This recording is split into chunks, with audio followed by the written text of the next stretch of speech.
It is a magnificent day in the capital of Port of Spain in Trinidad and Tobago, and we're here for the Carifta Games, the 2025 edition, the 52nd edition of these Carifta Games, and we are live from the Hazley Crawford Stadium. And what a view of this wonderful facility as we get ready for the second day of action. It is pretty warm. It really is warm. The sun is beating us bad, as they'd say in Trinidad and Tobago. 29 degrees Celsius, humidity at 82%. It seems hotter. The wind presently at 5 kilometers per hour. We want that to pick up just to cool things down a little. It was really windy yesterday, and maybe it will become so a little bit later on in the afternoon. Yeah, they are setting up for the second day action, and let's see what we have in store on the track as well as in the field. Action will get underway at the top of the hour, and of course we will bring you every bit of it. Wherever you're watching all over the world, thank you so much for joining our coverage on Rush Sports 2, on SportsMax YouTube, as well as on Scene TV, on the app as well. Thank you again. And Vidya Ramphal is here with me in our commentary position. I tell you what, Vidya, yesterday's action was so riveting. I can't stop thinking about it, what took place yesterday on the first day. Yes, it certainly was a riveting first day. If you are to write a proper account of what happened yesterday, it would be a Russian novel in terms of length. You'd have to take the entire summer to read it, and Dostoevsky could have put his name to it, because there was intrigue, there was everything. Records were broken, there were disqualifications. One team, in fact, was not able to compete in the 4x4 mixed relay. Everything that could possibly have happened. The gun was misfiring at one point. It was all happening here, and we were struggling to keep up. So it would take a long time to go through everything. Well, speaking up, let's take a look at what took place on the field in particular in that afternoon session, starting with the triple jump, because there was so much action there, including a record, but we're going to go through it little by little. It really was exciting stuff on the track. Yes, it certainly was. Yep. Kai Anthony Hall of Jamaica turning in a good jump to get the bronze medal, and it was a very, very tough competition indeed. Grenada's Christophe Caliste, he earned the silver medal with this effort that sent him scurrying out of the pit. But the man of the moment was Armani Phillips of Jamaica, smashing the Carifta record, 15.58. This was the leap that took him to immortality in the event, and he would have broken Miguel Van Assing's record that has stood since 2013. It was previously 15.19, 39 centimeters he would have added to that record. Also in action, that there's confirmation of it, 15.58 meters for Armani Phillips, and that was, and look at the drop-off there. Christophe Caliste would also have been better than the previous record. Yeah, you can see the record there, just a massive one. Just two athletes going over the 50-meter mark as we take a look at what took place in the discus event. Yeah, the discus event, Devontae Edwards of Jamaica getting the third place, tossing the disc a good distance that earned him that bronze medal. Dylan Logan of Grenada getting the second place. He also produced a great throw, but the honors on the day would have gone to another Jamaican, went 1-3, Joseph Salmon, the soft-spoken young man who had a nice little chat with you yesterday. He got the gold medal and winning the boys discus. Jamaica going 1-3 once again. Oh, look at that. And there's a confirmation of it. Salmon's throw, 56.82 meters to win it. Logan, 52.13, and Devontae Edwards, 50.97 meters. Those were your top three in the boys on the 20 discus. Yeah, so again, some really good efforts we saw in the field, but the outstanding thing that we saw was in the pole vault, right? But before we go to the pole vault, the girls' triple jump was also a standout event. Yeah, certainly the girls' triple jump was another great event here. And the two triple jump events produced some fine performances. Jamaica again dominating the triple jump. Second place going to Jamaica. And of course, the gold medal really pumping up the crowd here. Trinidad and Tobago getting the honors in this one. And here was the moment. I think everyone knew at that point that was going to be the gold medal winning effort. And you can see the applause will go up just in a moment here. There is the results. Kenisha Shelbourne, 12.98, just short of that 13-meter mark. Sabrina Atkinson of Jamaica second, and Leanne Alfred of French Guyana on the board with 12.82 meters. Yeah, but the big event of the night was the pole vault, because records were being broken left, right, and center. Yeah, certainly Clementine Carrias of Guadeloupe put in an excellent performance. The former champion, Nyla Jules of St. Lucia, cleared 3 meters, breaking her own record twice, actually 3 times, equaling it and then breaking it twice.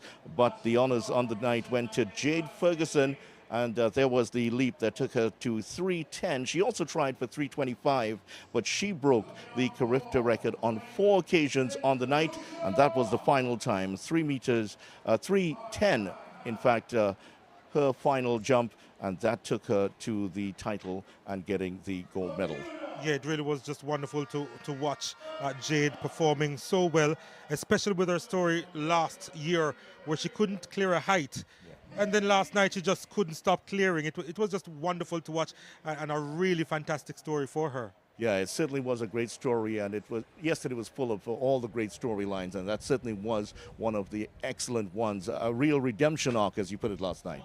Yep, so much to look forward to on this second day, but we're going to take a break, and when we return on the other side of the break, we'll show you the medals table as well as what we expect on this second day. Please stay with us.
Fort George offers one of the best panoramic views of Port of Spain and the Gulf of Paria.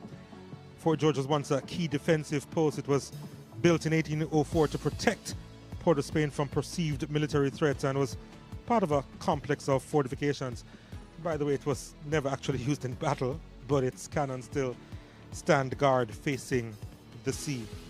And what a shot of Fort George that is. As we welcome you back to Port of Spain and the Hazley Crawford Stadium in particular for live action, day 2 of these Carifta Games, the 52nd edition of the Carifta Games. My name is Donald Oliver, and yeah, so much to look forward to on this second day as we take a look at the medal standings, and the medals pretty much spread out. Jamaica on top, but only just. They are, well, they have 7 gold medals, don't they? Yep, 7 gold, 6 silver, 7 bronze with a total of 20. Bahamas, they are in touching distance on 6 gold, 3 silver, and 2 bronze. Trinidad and Tobago with 3 gold, Grenada with 1, so too Guyana, Antigua, Barbuda, St. Lucia, and the Cayman Islands. They're all on the board as far as the gold medals are concerned.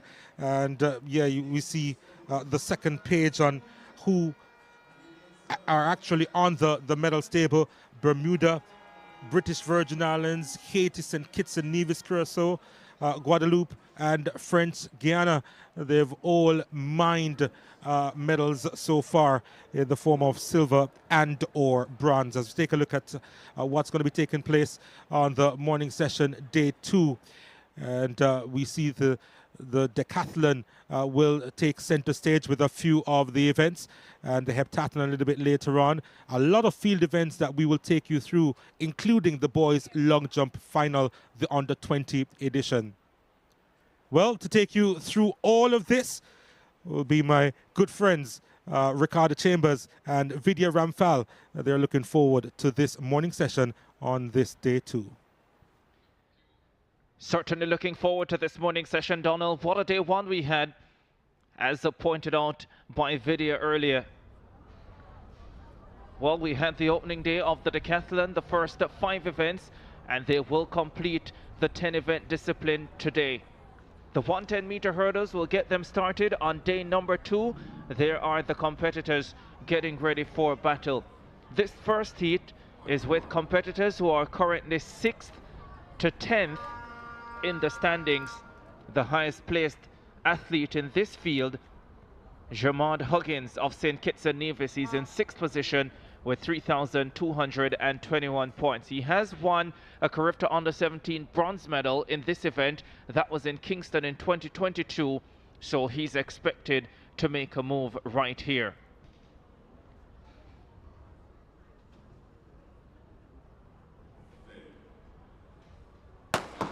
Up they go for the first heat of the Decathlon 110 hurdles. Jamad Huggins of St. Kitts and Nevis is expected, striding to the front and going well clear of the rest of the field. Big opportunity for him to make a move up the standings, and he comes across the line in 15.10 ahead of the Bahamian Nathaniel Smith, who is in 7th overall coming into this event. It was on the second day of the Octathlon that he made a significant move last year as well to get a medal. Can he do the same in the Decathlon this time around? Once again, the first time that the Decathlon is being held at the Carifta Games, it was previously the Octathlon as an open event. This year, the change is that the Decathlon is being contested by the under-20 boys, while the Octathlon is being contested for the under-17 athletes.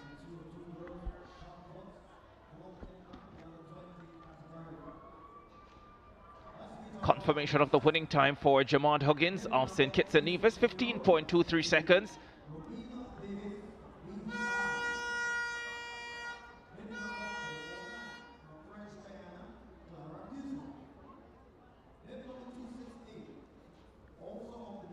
So on day number 1 in the Decathlon, they had the 100 meters, the long jump, the shot put, the high jump, and the 400 meters. And now on day number 2, they have the 110 hurdles. They'll also have the discus, the javelin throw, the pole vault, and the 1500 meters. The pole vault will be the tricky one because so many of these athletes not having the equipment across the region to be able to practice frequently. And so we look forward to what will happen in that pole vault event.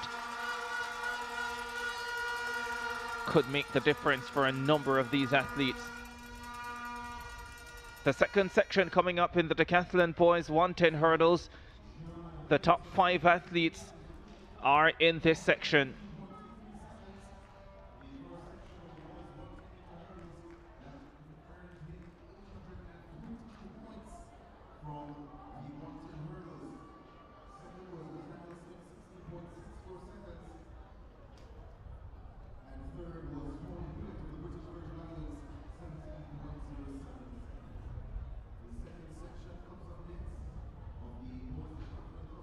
So the youngsters going through their paces. There's the overall leader, Tariq Vincent of Trinidad and Tobago, 3,719 points. 2 medals last year at the Carifta Games, a silver in the long jump among them. This time around, he's trying to become the decathlon champion, and he had a fabulous opening day. He is 41 points ahead of Joel Clement of Grenada, who is on 3,678.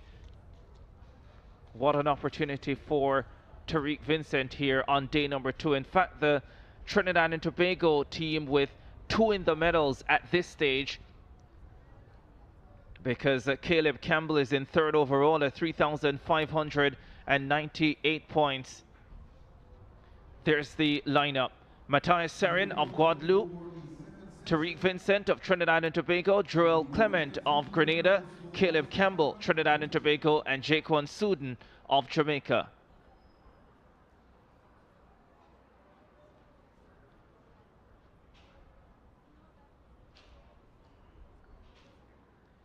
Matthias Serin, like Jamad Huggins of St. Kitts and Nevis, a medalist in the Octathlon last year. Serin is currently outside the medals in 4th position at 3,339 points. Watch close to the times here, because Huggins 15:23 the Kittian in the first heat. If he is to improve after this event,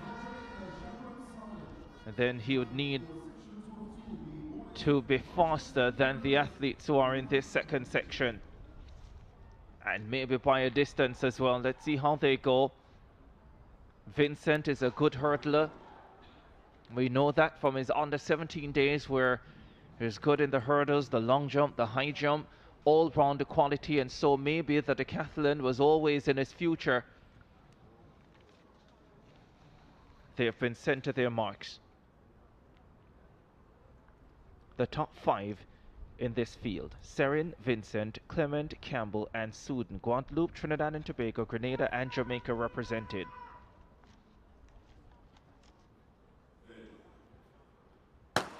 Sent off. Clement got up quickly. So did Vincent. Serin just a little bit back. Vincent now takes control. Hurdling proficiently. Tariq Vincent, the overall leader, will extend his advantage after the 110 hurdles. That is a brilliant effort at 14:22. Just the way he wanted to start day number 2. And that will make it so much more difficult for the rest to chase. Tariq Vincent, 14:35, wins the decathlon 110 hurdles.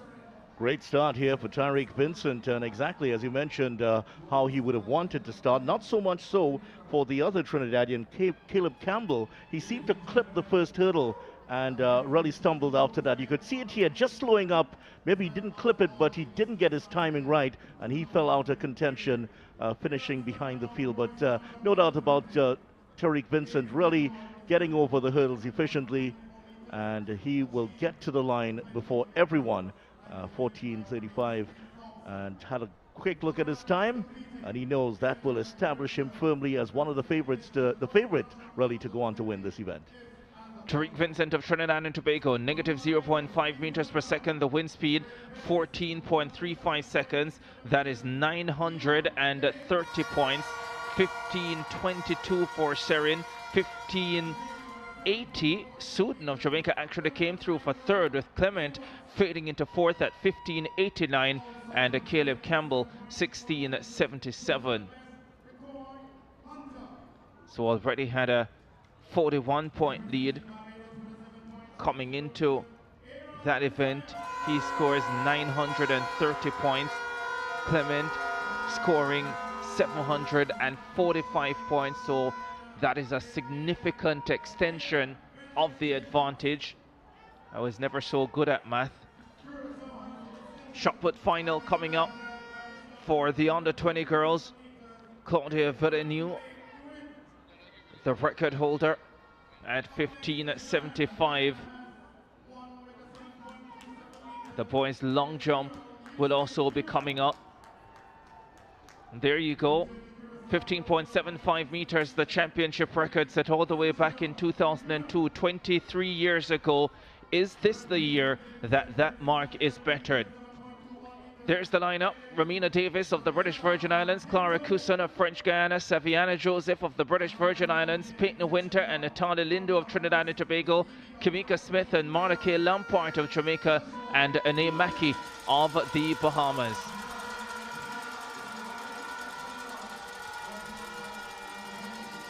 The defending champion is Kamika Smith of Jamaica, but Monica Lampart, her countrywoman, has been in terrific form this year. In fact, at 15.98 she set the Jamaican junior record, which is also better than the Carifta record. Can she deliver a massive effort today? There is Mackey as well of the Bahamas in this field, twice fourth at the Carifta Games before she landed silver last year. Let's see how things will unfold. There's competitor 41 getting into the circle, Natalia Lindo of Trinidad and Tobago.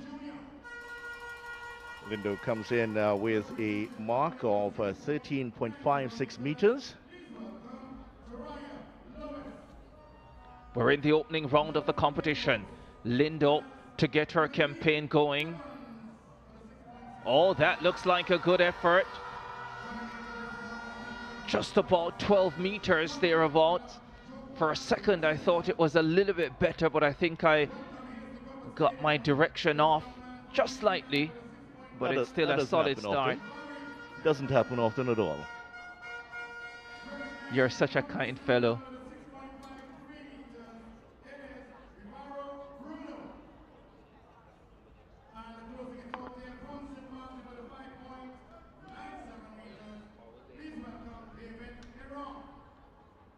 I agree with you, it's just short of 13 meters, so that one well off what she is capable of. Of course, the other person from Trinidad and Tobago is Peyton Winter, silver medal last year with 14.21. Here's the defending champion, Kamika Smith of Jamaica. Can she successfully defend? Oh, that's a good start. That's a very good start. Looks just about 14 meters for Kamika Smith. Knows that she will be under pressure from Monica Lampart throughout the course of this competition, and so she wants to set a strong mark early.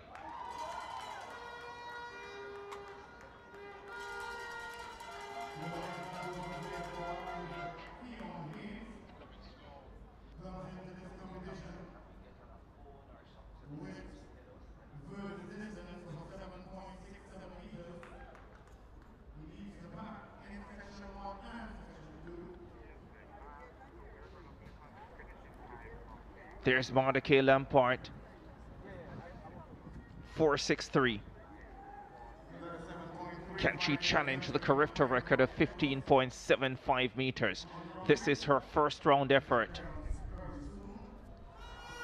Oh, that's a good one as well. And I think that's better than what her teammate delivered the previous round. Unfortunately here, no field event display boards, real unfortunate. I've been noticing since the opening day of competition, but Monica Lampart lets that one fly. It's well beyond the 14 meters. Yeah, certainly, maybe about 14.5 meters or so. That's an excellent start for her. Final thrower coming up in the first round. Ane Mackey of the Bahamas, quality thrower as well. Silver medalist last year, 14.61 at her best. Can she challenge the 15-meter mark throughout the course of this competition? We are about to find out.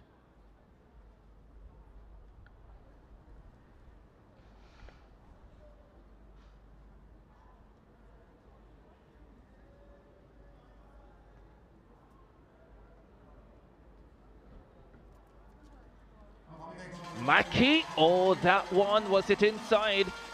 Yes, it was. I think she gets the white flag. No, it's a red flag. It's a foul. But it looked like a pretty healthy effort.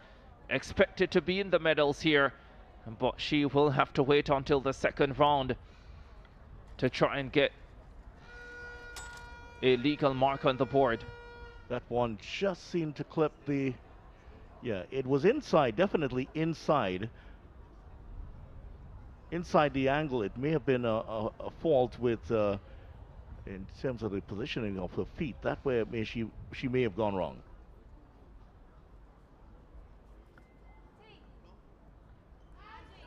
And that was Davis of the British Virgin Islands, Ramina Davis. At the start of the second round in the shot put.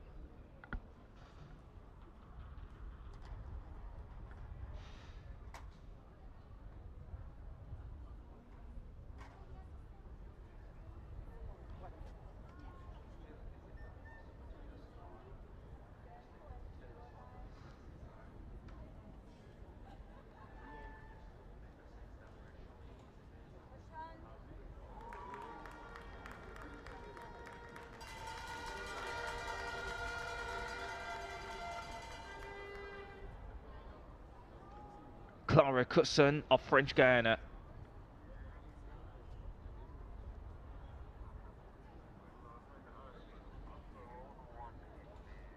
Second round coming up for her.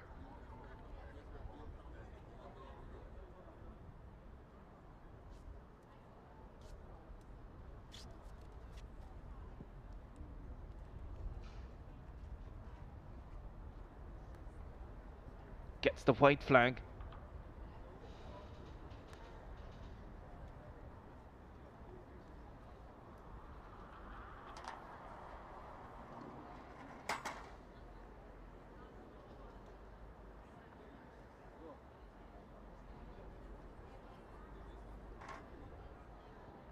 Well behind that 10-meter mark there for the thrower.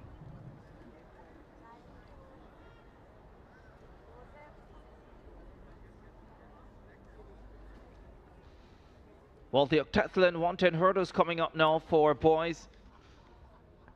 Day number 2. First time the Octathlon as an under-17 event is being contested at the Carifta Games. Of course, previously contested as an open event. There's the lineup. Christophe Monroe of the Bahamas, Kevon Grant of Jamaica, Omari Brown of Trinidad and Tobago, Shaim Phillip of Grenada, and Cameron Henfield of the Bahamas. Omari Brown of Trinidad and Tobago, the overall leader, 2,930 points. A dominant day yesterday. Started with a win in the 100 meters, followed it up with a win in the long jump as we go through the field. Christophe Monroe of the Bahamas, he's in lane number 3. He's in 4th position with 3,339 points. He's in 4th position, sorry, with 2,530 points. Then Kevon Grant of Jamaica, he's in 5th, 2,414 points. He's in 4th position. And then there's the leader, Omari Brown of Trinidad and Tobago, 2,930 points. Won 3 of the 4 events on the opening day, and he'll be looking to continue his fabulous form on day number 2. Outside of him, Shaim Phillip of Grenada. He's in the silver medal position at this stage with 2,657 points. And then on the outside in lane number 7 from the Bahamas, Cameron Henfield, 2,600 points. Got to the 100 final yesterday as well.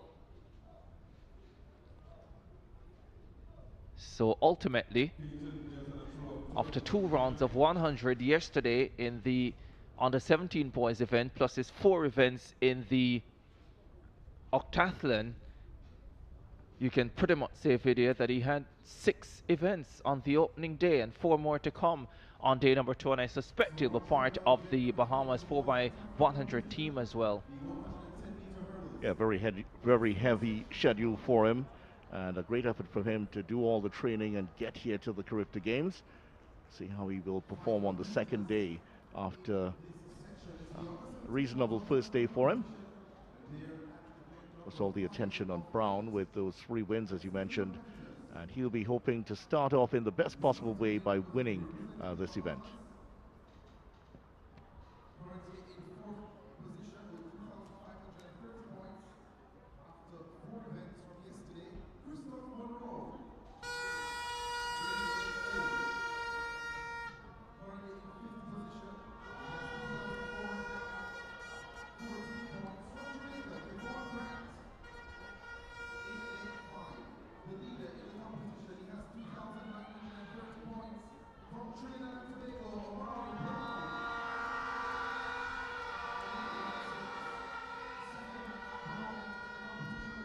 The stadium announcer now going through the lineup of the athletes for the 110 hurdles Octathlon boys.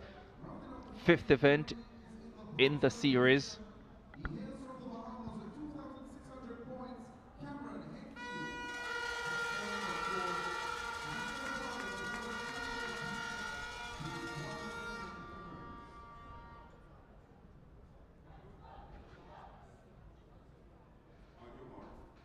Amari Brown was so good yesterday. Won the 100, won the long jump, won the 400 meters. Only event he did not win was the shot put. We know he's fast. We know he can jump. Can he hurdle? We're about to find out.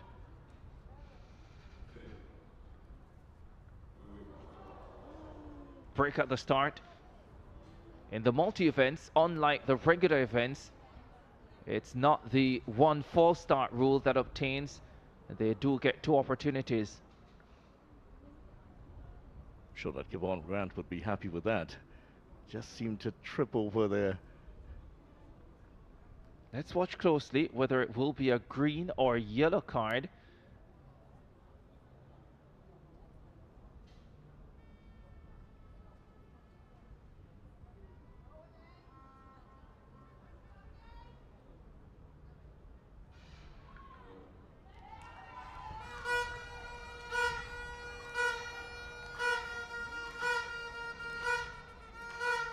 Was it a yellow card? I believe it was a yellow card that was so that's out. a warning. And that's a first offense.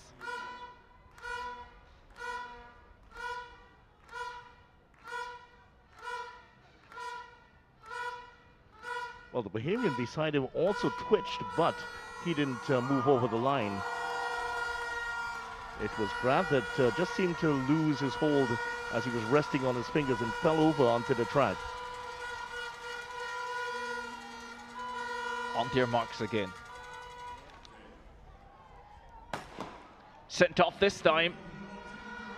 Amari Brown got away brilliantly and already takes control. The overall leader leads the 110 hurdles, and this is by a massive margin. 13.79. That would have been competitive in the open 110 hurdles for under 17 boys. It certainly would have. Earlier this season at the Manny Ramjohn Stadium, he produced 13.99, so that betters it by some margin. So Amari Brown, he is feeling it today. That is real quality from Amari Brown. 14.03 is what it has been adjusted to. But that was quality sprint hurdling from the overall leader, who wins his 4th event in the Octathlon. Far and away the leader, and here's the, even by the 2nd hurdle, he had already taken command of this race. And here he is going over quite smoothly. Of course, Trinidad and Tobago has produced some fine hurdlers in the past. And leading, of course, with that left leg, as you can see. No problems at all. Nobody's even in the frame as he gets across the line. And he gives the thumbs up. He is happy with that performance. And why not? So they have the high jump to come this morning. Negative 0.8 meters per second, the wind speed. Amari Brown, Trinidad and Tobago, 14.03. Cameron Henfield, Bahamas, 15.62. Kevon Grant of Jamaica, 15.72. Christoph Monroe of Bahamas, 16.66. And Shaim Phillip, 20.11. That will really hurt him. Yeah, just like we saw in the first of the races, he had some problems with the first hurdle, and that's where it went all awry for him.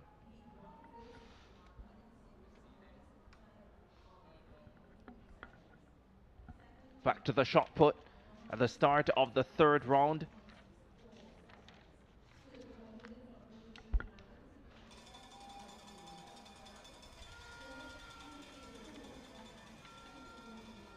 That mark under 10 meters from Clara Cusson of French Guiana.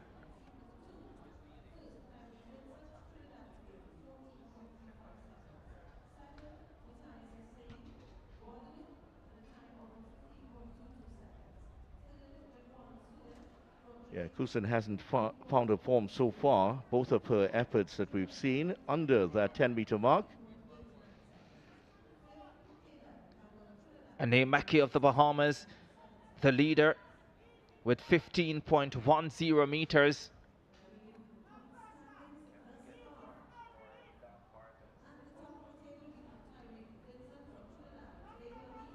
Savannah Joseph, 2 falls. Can she get a mark? Yes, she can. Fortunately, there are only 8 competitors in the field, so regardless of whether she got a mark, she will get 3 more throws because no one will be eliminated after the first 3.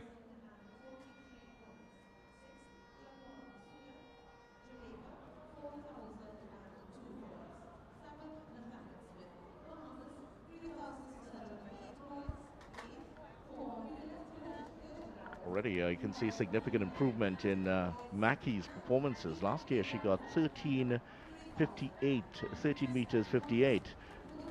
So 12.34 meters is what she delivers, so she gets a mark on the board. And Mackey has added some distance to her throws this year, so she is now in the gold medal position. 12.39 meters, the best for Peyton Winter of Trinidad and Tobago. She steps up now.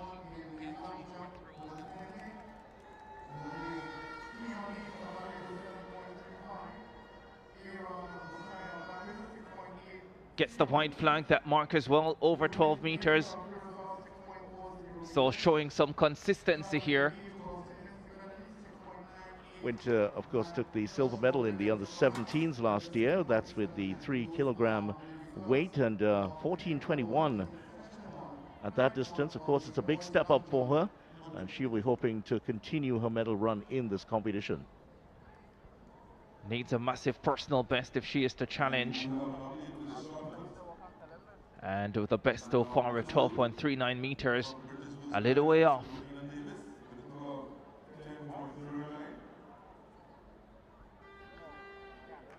The big guns at the back end of the throwing order for the shot put final under 20 girls.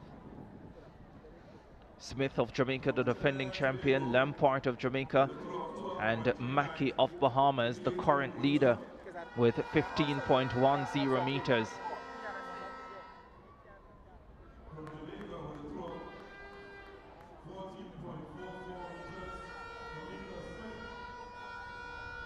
Surprised that there's a pause in action at this stage in the shot put, because they are just midway the third round. 4 throwers still remaining, so not sure if it is that they have passed their third round efforts, which would be strange, and to see 4 athletes doing that. 12.13, by the way, was the mark for Peyton Winter of Trinidad and Tobago, so her best still remains 12.39.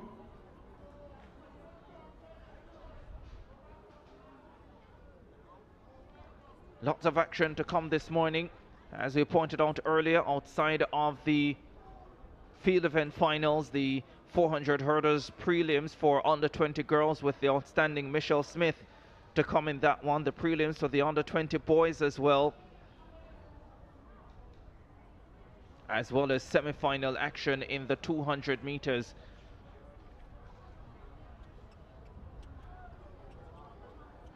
The morning session expected to take us up to early afternoon.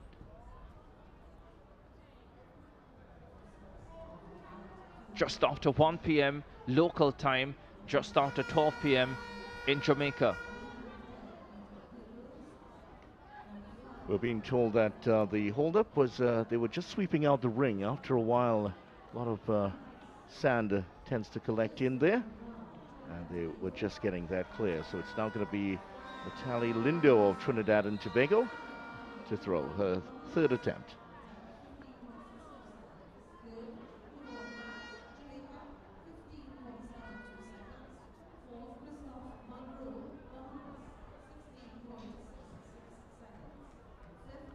Lindo, flat trajectory that throw.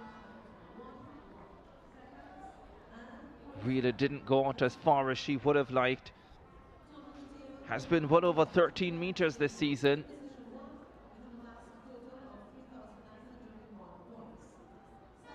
Both of these young ladies attempting to follow in the footsteps of Cleopatra Burrell-Brown, the outstanding shot putter for Trinidad and Tobago. And she has been the beacon for the shot put in this country.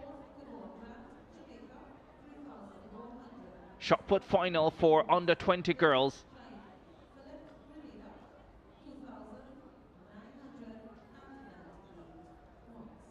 We are deep into the third round of the competition. Still the Bahamian Annie Mackey, the leader, with 15.10 meters. Now another look at the defending champion, Kamika Smith of Jamaica.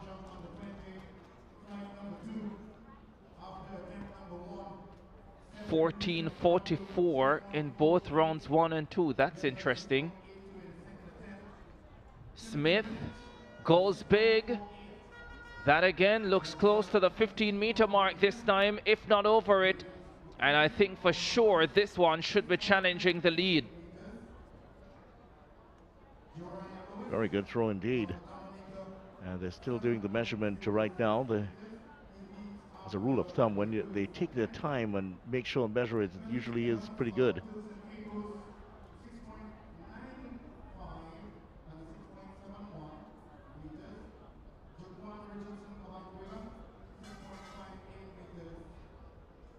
Kamika Smith won with 13.68 last year. So this looks like a significant improvement on that.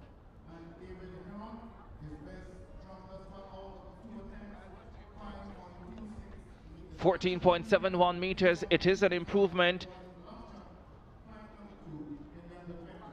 for the Jamaican, the defending champion. Here's the second Jamaican, Mardike Lampart. 15.08. She's 2 centimeters behind in second position. Lampart goes for the full rotation and gets another big mark out there, but is it big enough to challenge 15.10? It won't matter because it's a red flag and the Jamaican remains in second position. It is Mackey who will hold the lead at the end of the halfway stage. The Bahamian silver medalist last year behind Kamika Smith has thrown brilliantly today, has gotten a personal best and has the lead. There she is, her third round effort coming up after fouling the opening round. Really let it fly in round number 2. And now her third round effort is coming up.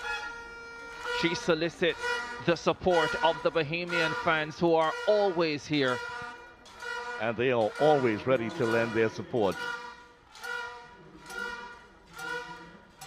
Annie Mackey.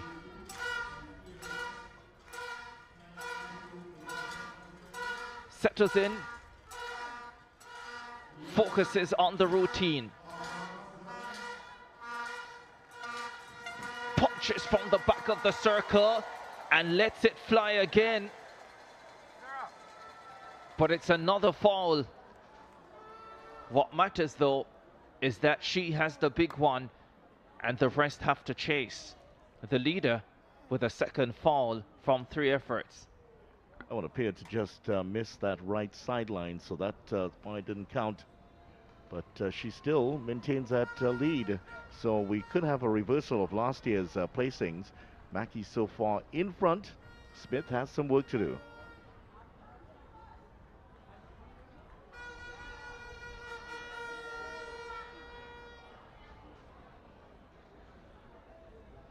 Had quite a start to her Carifta career, Annie Mackie. Twice she finished 4th, but finally came of age last year, and she has continued to improve. She's come here in prime form, and now a wonderful opportunity.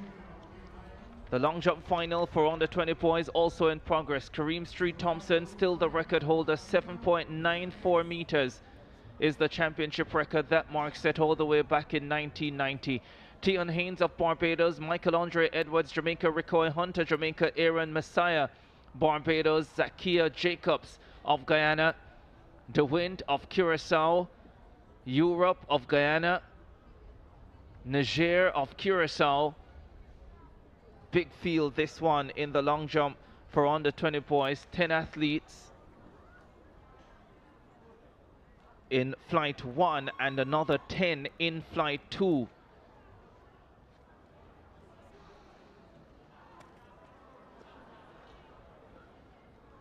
Red flag there.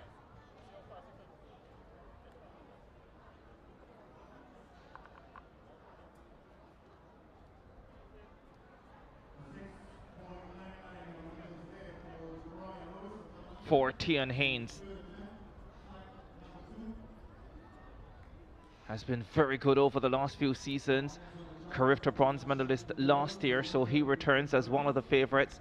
Also won a Commonwealth Youth medal, bronze as well, a couple seasons ago, right here at the Hasty Crawford Stadium, incidentally. Here's Michael Andre Edwards, the Jamaican, 7:04. He's in 2nd position at this stage.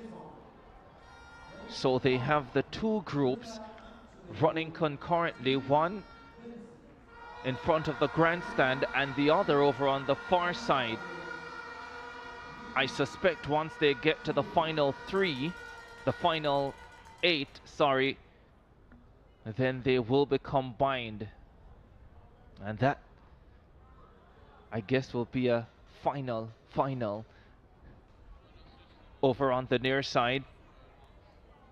As we await the distance for Michael Andre Edwards, the Jamaican. In 2nd position, it is the Barbadian Tion Haynes who leads that competition.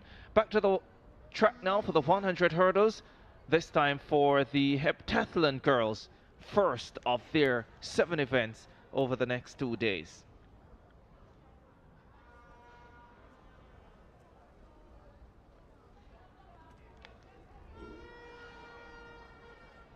Two sections coming up. You just saw the lineup for the first section. Ali Evans of the Bahamas, Talia Desant of Grenada, Tanique Vincent of Trinidad and Tobago. Her brother is leading the Decathlon, and Naima Taylor of Barbados.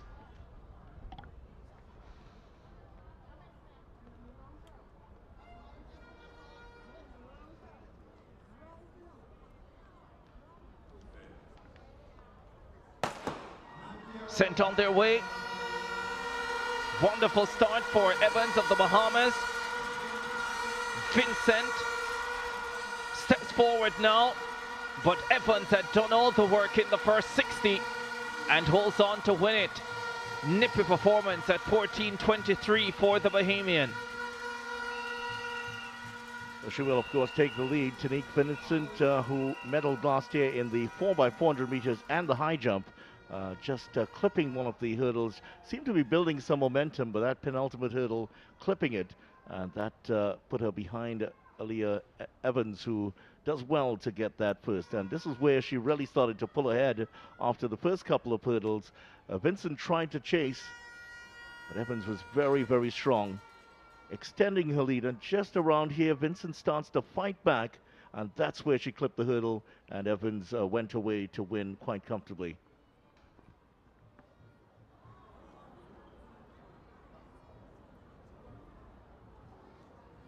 Tricky event, And so it's always good when you get a start like that. Positive 1.4 meters per second, the wind speed. Alia Evans, 14.35. Tanique Vincent, 14.48. Talia Desant, 16.71. And Naima Taylor, 17.12. That 14.35 effort worth 929 points for Evans of the Bahamas. Great way to start.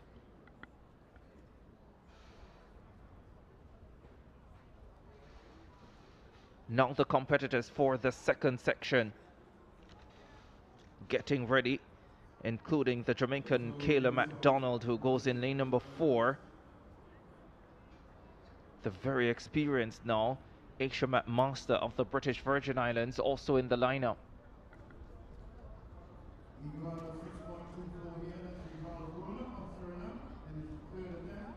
Also in the field is Clementine Carius of Guadeloupe. She's in lane number 6. She actually got the pole vault to bronze medal yesterday. There was that titanic battle between the top two, but she got in there to win that bronze medal. She is the defending champion, Carius. There she is. Not many would bet against her successfully defending her crown. Didn't have a super start last year in the sprint hurdles, just 15.68. So unless she's ready to go much faster, we'll be under significant pressure to start this campaign.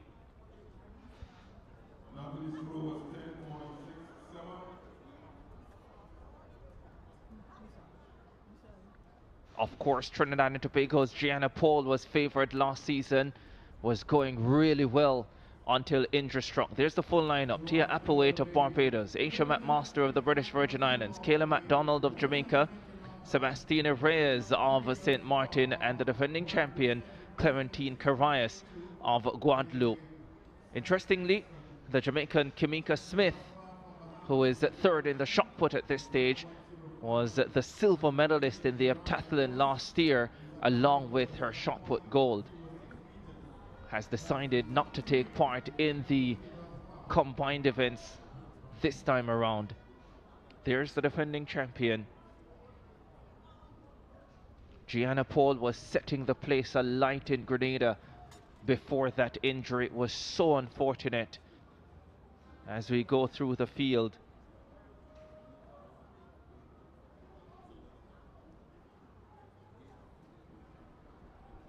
McMaster of the British Virgin Islands has been around since the Kingston Carifta Games, has had success as well. And there is MacDonald, the Jamaican.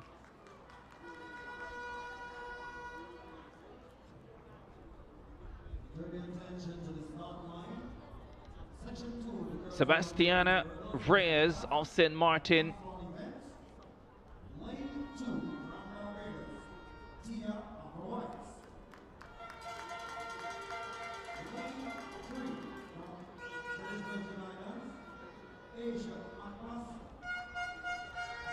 The defending champion focusing on the task at hand. She knows she has to be better than what she was last season.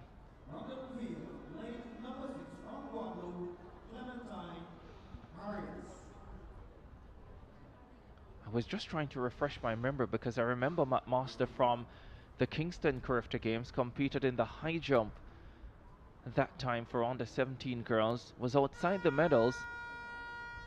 Let's see how she starts in the hurdles here. The defending champion is in lane 6.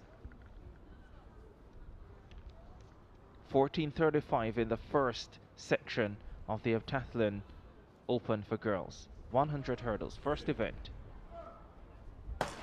Off they go. Great start for McMaster on the inside. She is still going best of all. Carius, the defending champion, in 2nd, with MacDonald of Jamaica in 3rd. 15.18. Nowhere as fast as what we got from the Bahamian Evans. in the first section. So Evans has set the pace, bronze medal the last time round, and she will take the lead after the first round here, but no doubt about the winner, Asia McMaster. I don't think she's too pleased, just shaking the head, perhaps displeased with the time, felt she could have gone faster. The defending champion, second place, fell behind early here. She didn't have the greatest of starts, and McMaster always starting better and getting a great effort on the inside. And she's just pulling away at this point with a couple hurdles to go. Getting over quite efficiently and claiming the win in the first event of the heptathlon.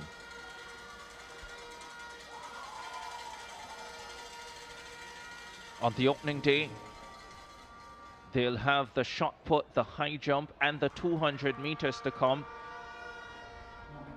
with the long jump, javelin, and 800 on day number 2. McMaster 15.27. That is 806 points, positive 0.5 meters per second. The wind speed, the defending champion Carifta 15.74. A little bit down on what she delivered in her first event last year. McDonald of Jamaica third in this one at 16.15, with Reyes of St. Martin 19.26. And non-starter Tia Applewaite of Barbados. Wondering if her exertions in the pole vault had anything to do with it, but of course the team officials would have ensured she would have been up to speed and ready for today. So maybe a little bit of an underwhelming start for her, but I'm sure she'll pick up the pace later on in the remaining 2 events.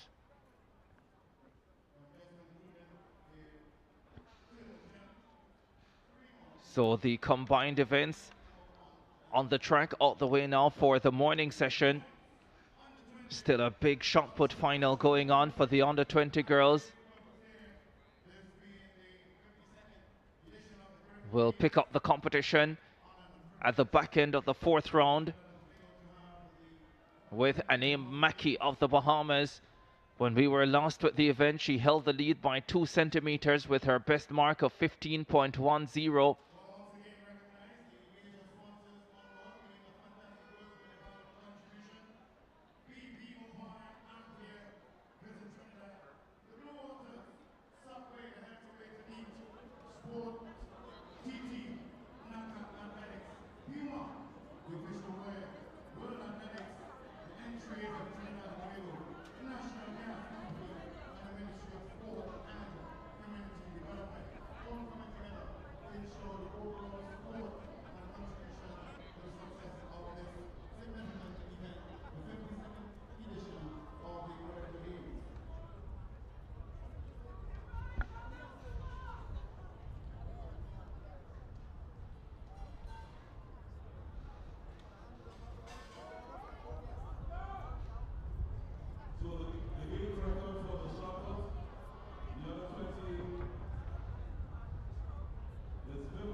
Well, ladies and gentlemen, we have the most stunning news to tell you, and it's come from the shot put for under 20 girls.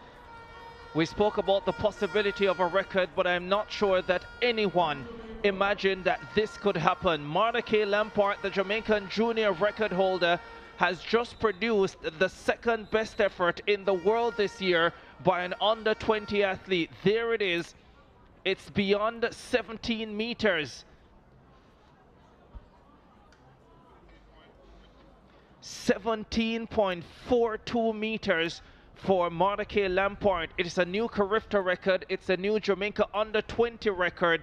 And it's the number 2 performance in the world this year by an under 20 athlete. Only Abria Smith of the United States of America with 17.99 has done better than that this year. It is the most stunning performance that we have seen so far at the Carifta Games. I tell you what, even the officials, when the official walking across to where it landed, she looked absolutely stunned. And there is a problem here for Lampard. Now her elbow was already taped going into this. Take a look at this. using the rotation method rather than the gliders we've seen from some of the athletes, and this really flew. I noticed as well that on her first effort she didn't do a full rotation, and by the time that she got to round 3, the type of aggressiveness that we're accustomed to from her wasn't quite on display, but she let it all out there. And I suspect that even though she's hurting, well, what I'll say is even though she is hurting, there's no need for her to compete in this competition anymore, to continue in this competition. There's no way 1742 will be beaten. No disrespect to the other competitors. She was struggling there to put on her shirt by herself, got assistance from her teammate, and what I can safely say now, the outgoing champion, Kimika Smith. Yeah, that's a stunning effort. We've had 2 records broken already in the games, and here's a third. That is the most extraordinary record. The previous record, just to remind you, 1575 by Claudia Villeneuve, and that is a significant improvement, almost a couple of meters on that. Consider as well that Lampard's personal best coming in was 15.98 meters, so even on her own best, by that standard, this performance is remarkable. I must admit I expected the record. I'm not sure I expected 17.42 meters. And Maki, the silver medalist last year, still in that silver medal position. But now she knows that to win gold, she needs something beyond special. No pressure at all, is it? She is under some pressure here, Maki. I tell you what, the whole field looks very stunned by what has just happened here. Bit of a hold up again at the end of the 4th round. Actually, I believe it's just Anea Maki to throw in the remainder of the 4th round. So a bit of a hold up, treatment given to the new record holder, Walake Lampard. Yeah, I think she's done for the day. She's walking off the track at the moment, just outside of your picture. She's leaving where the rest of the athletes are, and she is going up to the stands. Work done, perhaps. Gold medal already sewn up. I don't think anybody's going to break that today, or maybe possibly for a long time.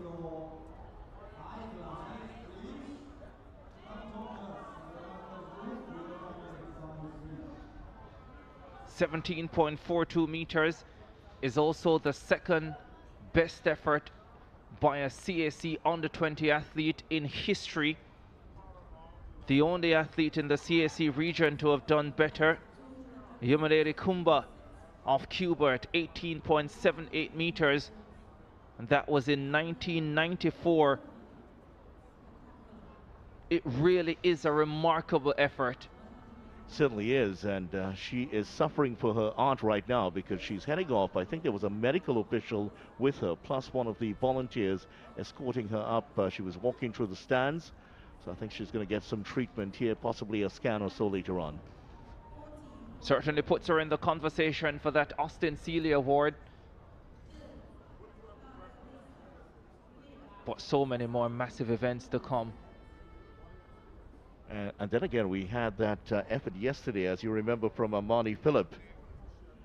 Amani Phillip added 39 centimeters to that boys triple jump record. So that was also another massive effort. But this, I think that is a much bigger effort in terms of what she's achieved.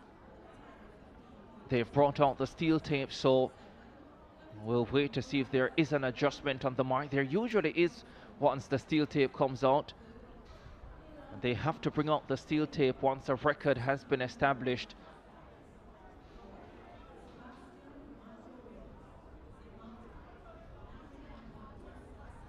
Let's put it this way, it's a more accurate representation of the mark. Now we wait to see if there has been an adjustment following that measurement. It's day number 2 of the Carifta Games from Port of Spain in Trinidad and Tobago. Marta K. Lampard The Jamaican junior record holder coming into this is now the Carifta Games record holder, is now the second best performer in the history of the CAC region in the under-20 shot put for girls.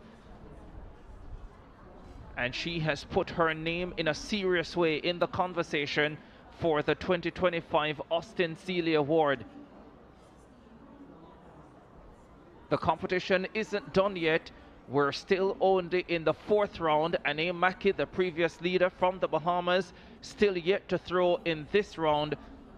But it's very difficult seeing anyone else go out to 17:42 in this competition.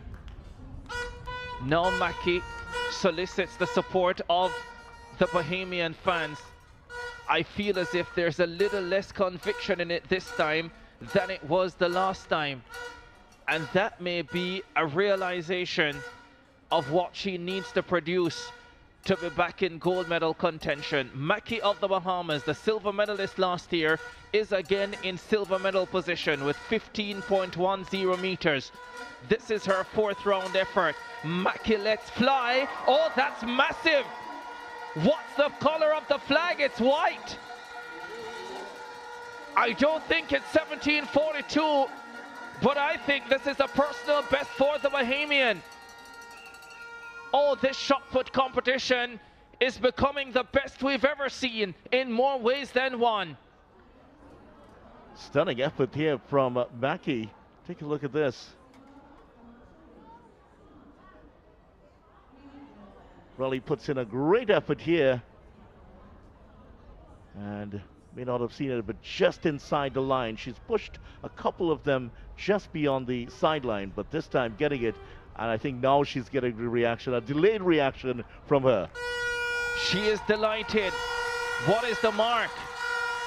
What is the mark? The Bahamian junior record held by Amara Albury at 17.09 meters. This is 16.08 for Annie Mackey. She solidifies her position, her silver medal position, still 1 meter off the Bahamian junior record set in 2004 by Amara Albury. That's why the reason for the excitement, getting that personal best for her. There it is, flying away just inside. Yeah. Actually, she would have broken the old record, but just before that, as we know, Marla K. Lampard smashed the record. Now, just to give you an idea how much Marla K. Lampard broke the record by, 1.67 meters. So look at the door right next to you. That's almost up to the top of it. That's how long it is. Look at live video. For 22 years, this record stood and no one really got close. And in 1 year, in the same competition, in consecutive throws, 2 girls smashed the mark. Extraordinary. Certainly, there were predictions coming into this event that records will fall. Well, we've had records fall left, right, and center already over these last day and a half. It's like the 4-minute mile. Roger Bannister showed that it could be done, and then everyone else believed. And in a matter of days, you had a plethora of men breaking 4 minutes in the mile. Yeah, it's a great example of the psychological barrier that exists sometimes. And once that someone breaches that, well, then it's open season on the record, the old record.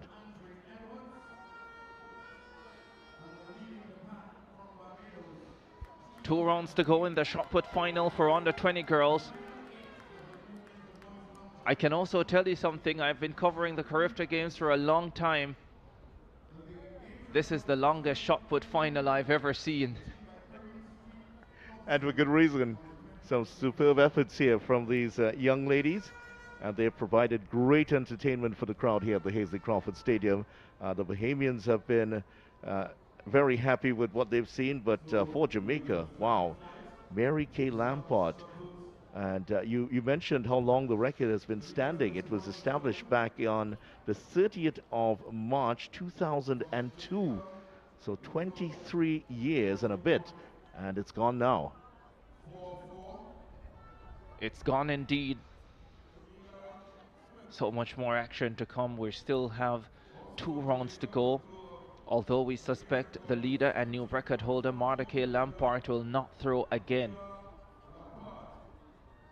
There's also action coming up in the 400 hurdles semi-final action, starting with the girls under 20. No under 17 qualifying, those will be straight finals. But the girls and boys under 20 competitors will have a semi-final round.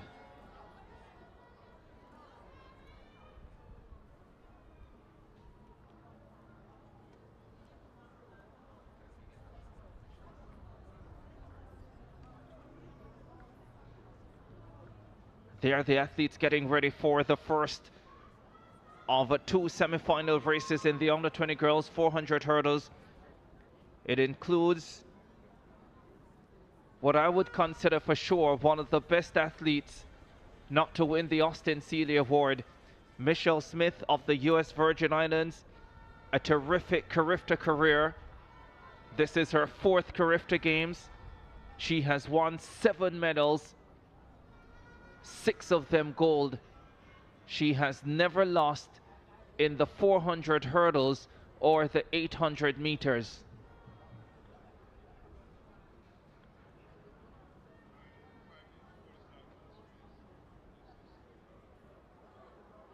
More on that and what else is to come on the second morning of the 52nd Carifta Games from Port of Spain, Trinidad and Tobago. We're at the Hazley Crawford Stadium. We're going to a break. We'll be back with more.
Back at the Hazley Crawford Stadium in Port of Spain, Trinidad and Tobago. It's the second morning of a track and field at the Carifta Games for 2025. Yeah, we've already had a record this morning. Mordecai Lampart of Jamaica, a stunning 17.42 meter effort in the shot put for under 20 girls, beating a 23-year-old record and setting the second best and becoming the second best performer in the history of the CAC region. The under 20 girls 400 hurdles coming up, another record that is on the watch. Cheyenne Salmon of Jamaica is the record holder, 2018, 56.22 seconds. The two-time defending champion is in this first semi-final. There's the full lineup: Soraya Roten of Martinique, Dominique Dean of the Bahamas, Michelle Smith of the US Virgin Islands, Emilia Montoute of Guadeloupe, and Natalia Eastman of Trinidad and Tobago. We start from the outside with Eastman of Trinidad and Tobago, outside a minute this season. Kimari Hanna of the Bahamas, she as well.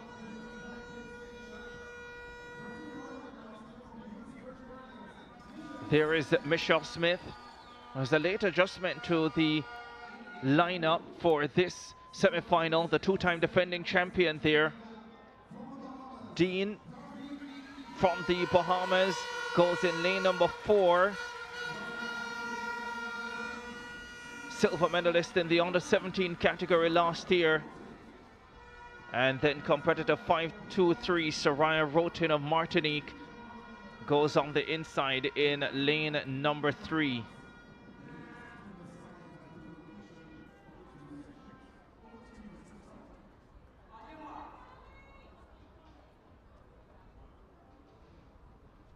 First semi-final in the 400 hurdles for under 20 girls. Michelle Smith, a shocking 4th place finish at the World Under 20 Championships in Lima, Peru last year. Looked brilliant through the rounds. Not sure what went wrong in the final, but she's been a titan at the Carifta Games.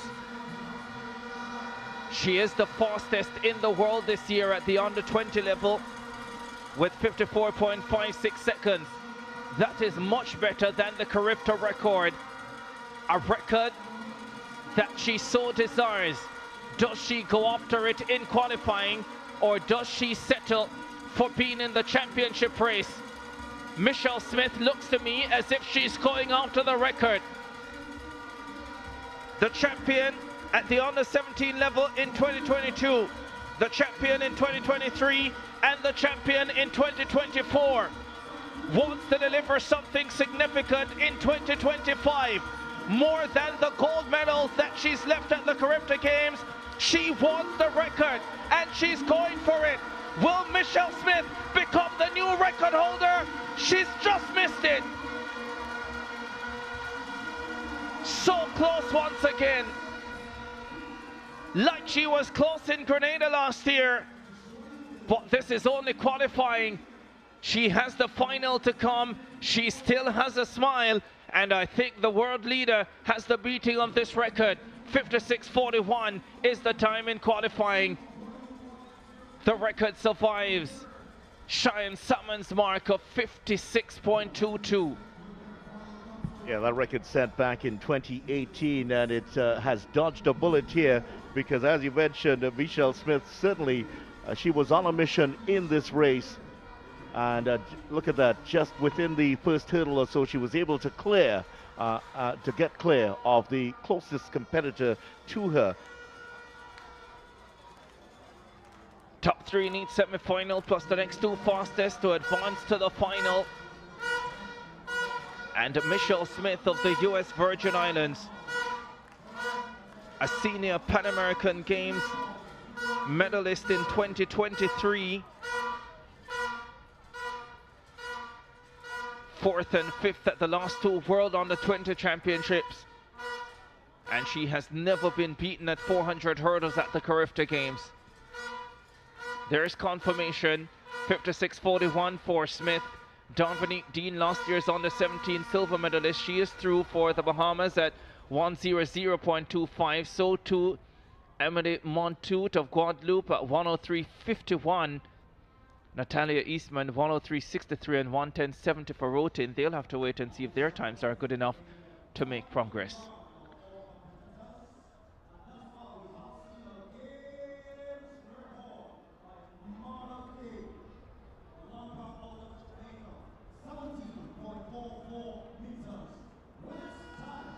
So just getting word now that after the steel tape was implemented, Lampard's effort has been rounded up to 17.44 meters.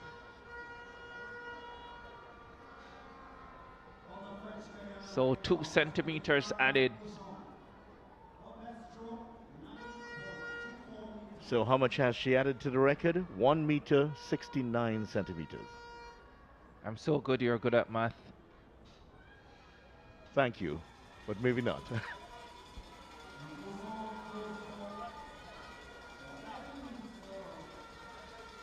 Second semi-final coming up in the under-20 girls 400 hurdles. And they will be back for the final later on, when Michelle Smith will have another opportunity to go after the record. I think sometimes it can be difficult when you're sort of caught in two minds as to whether to go all out for the record, but you're also thinking about the final to come later on, because I think there is clearly more left in the tank for Michelle Smith.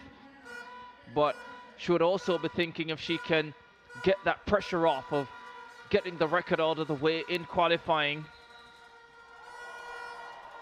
She doesn't have 800 qualifying this morning, so that takes a load off as well. Coming up to the second semi-final, Trinidad and Tobago's Jenna Marie Thomas will go in lane number 3.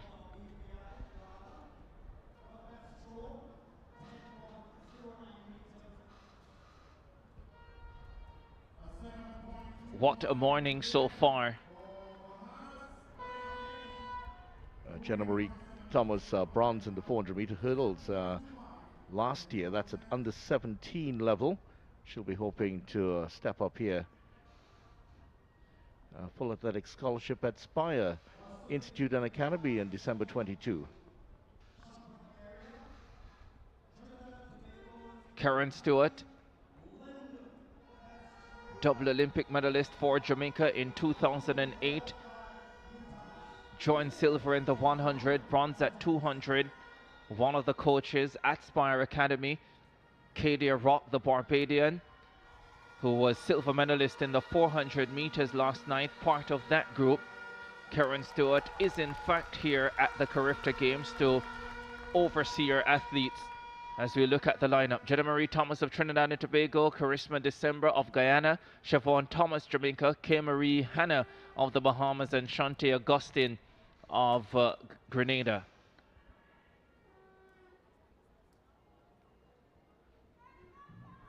Here we go from the outside. Augustine of Grenada, a 106 performer this season.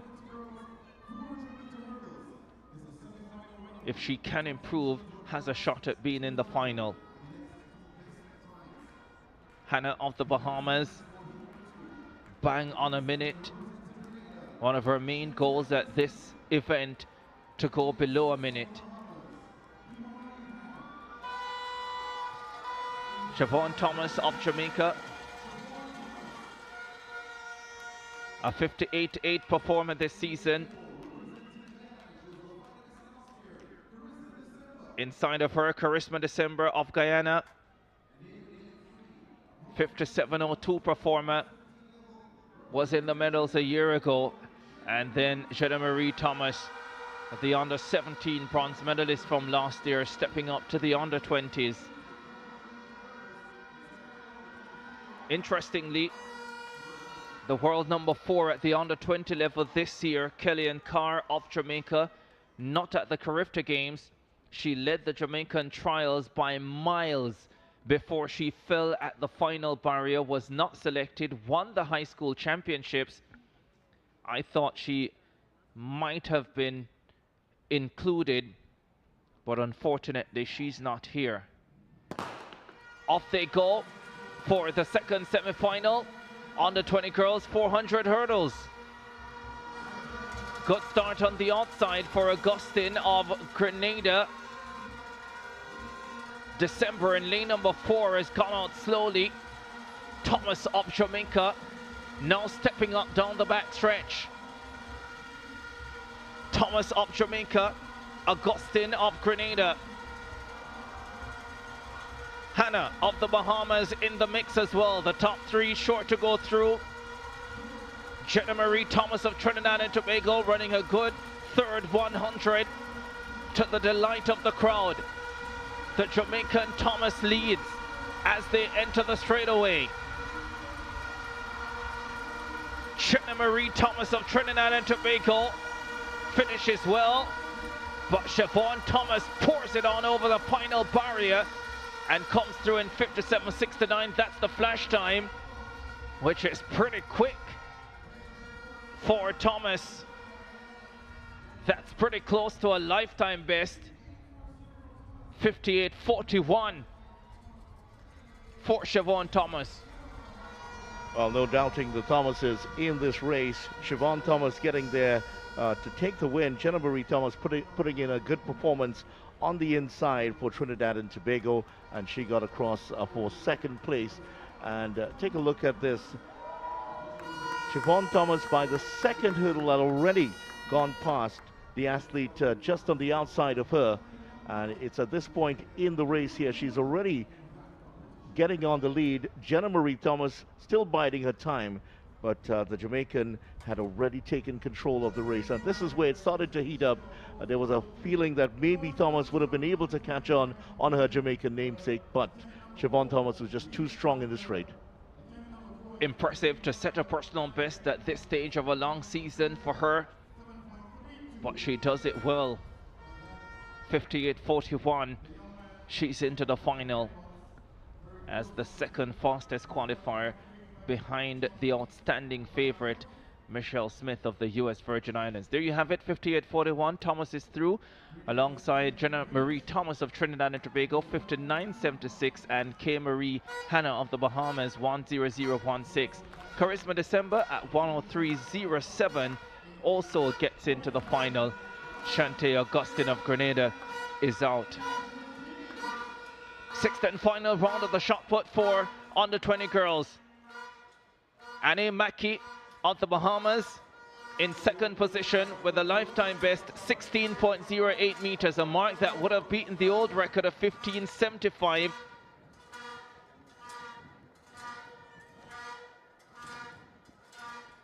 Mackey goes with another big one. Gets the white flag. She's in terrific form. Has she bettered her lifetime best of 16.08 done in round number 4? How close is she to the record of 17.44 set by the Jamaican Lampard? Here it is once again. She was very, very happy with this. She says yes all the way. And look at that. Straight down Broadway. And that was a significant throw. She may have actually bettered her previous best of 16.08. I think she did. Now we await confirmation. Listen to this, ladies and gentlemen. What a morning we're having. 17.14. It's a new Bahamian under 20 record for Annie Mackey. What a morning we're having in Port of Spain. Sometimes you can say the track is fast. I don't think there's an excuse for field events, certainly for the throwing events. That is a marvelous performance. She doesn't win the gold medal. She remains the silver medalist like she was last year, but she sets a new Bahamian junior record, beaten only by the second best performance in the history of the CAC region by Marta K. Lampard of Jamaica, 17.44. That is absolutely amazing, and she knew it immediately. Yes, getting the salute from her supporters and thanking them for their support also. Number 138 turns up with 17.14. Yes, we will remember that name. We will remember this competition.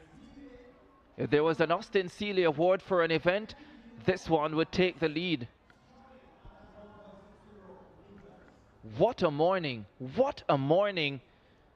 There is confirmation. 17.14 meters for Annie Mackey of the Bahamas.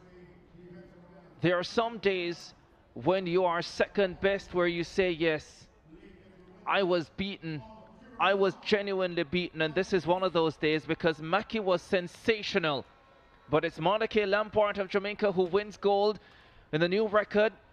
17.42 is what we're looking at here, but I think it was adjusted to 17.44. Ane Maki of the Bahamas, 17.14, a Bahamian national junior record, with Kamika Smith of Jamaica, the defending champion, having to settle for bronze this time at 14.95 meters. And what was interesting, Kamika Smith was congratulating Mackie, and both of them smiles on their faces. She knew that she was beaten, and a great sportsmanship shown here. Of course, the winner and the new record holder, Mary Kay Lampard, I believe has already left the stadium. She's getting some treatment at the time. She did an injury to her throwing hand, and she was led off the track just about 20 minutes ago. Wow. Just wow.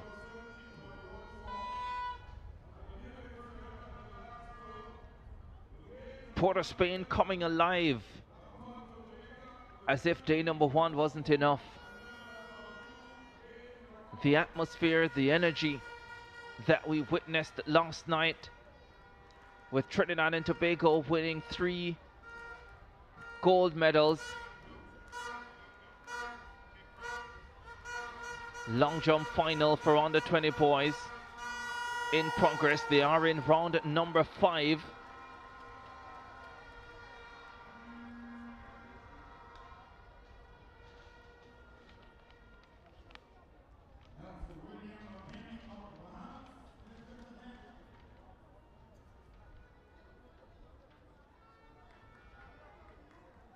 There is competitor 311 on the runway. We're down to the final 8 in this long jump competition.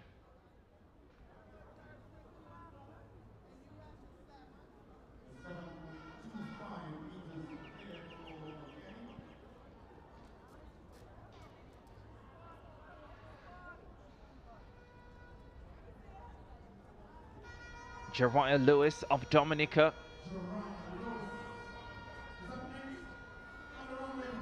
qualified from the second flight, which happened over on the far side.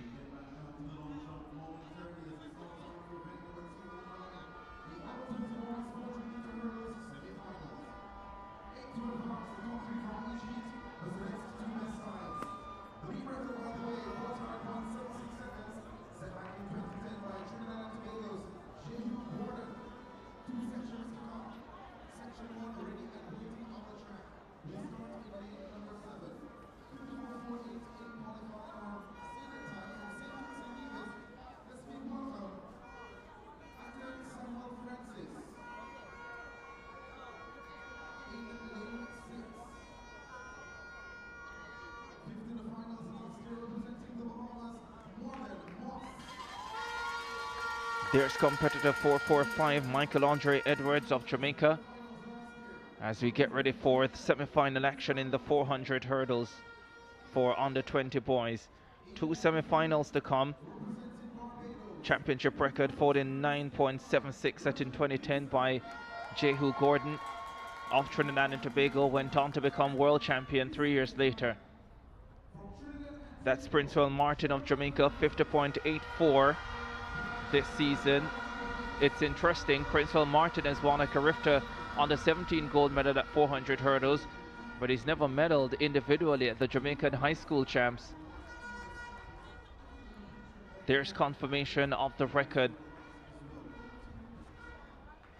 I don't expect it to be challenged this year, but you never know. There's the lineup for the first semi-final. Jeremiah Francis of Trinidad and Tobago, Rashad Gibson of Barbados, Tanovila Hicks of Haiti, Princewell Martin, Jamaica, Morgan Moss of the Bahamas, and Akane Samuel Francis of St. Kitts and Nevis.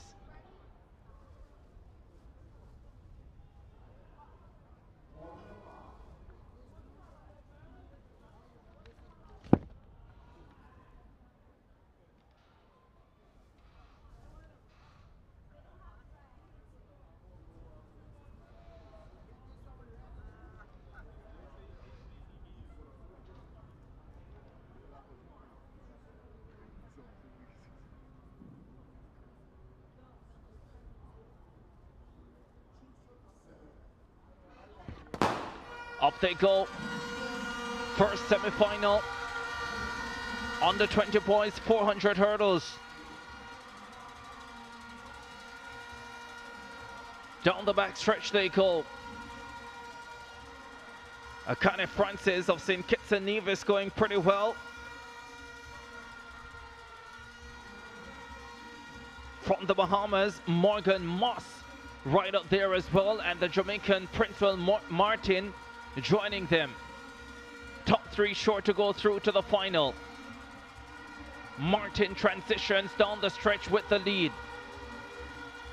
From St. Kitts and Nevis, Samuel Francis holding second. Princewell Martin at a canter makes it look easy in qualifying. 52.54 is the flash time. Samuel Francis of St. Kitts and Nevis came through for second. We'll confirm the third automatic qualifier in a second, but Princewell Martin, 52.65, takes the first semi-final. Won the under-17 title a few years ago in Kingston, trying to become the under-20 champion to close his Carifta career. Was very patient during the first 200 meters or so. It was just but 4 hurdles to go. That's when he started to take over. The early running was done by the two on the outside. Morgan Moss coming up alongside Akan Samuel Francis. And here was the point that just a glance backwards there from Princewell. Just knowing that this was the point where he started to turn it on. And by the time they got into the straight, he was significantly ahead.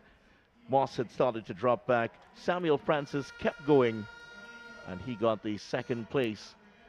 But no doubt about this man. Princewell Martin ambling across the line, looking left, looking right. And I think it was Rashad Gibson of Barbados that got in for the third automatic spot. We'll get confirmation of that now. 52.65 for Martin, Samuel Francis, 53.68 for St. Kitts and Nevis, and yes, Rashad Gibson of Barbados, 54.23, they advance automatically. Jeremiah Francis at 54.46 and Morgan Moss at 54.77, both still have a chance.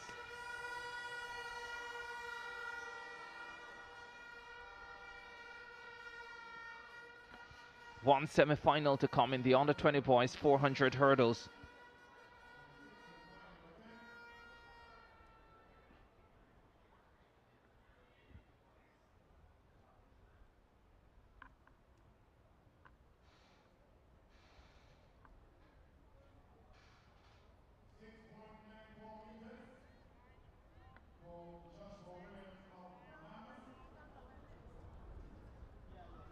There are the athletes making their way out, including last year's under 17 champion and record holder Robert Miller of Jamaica.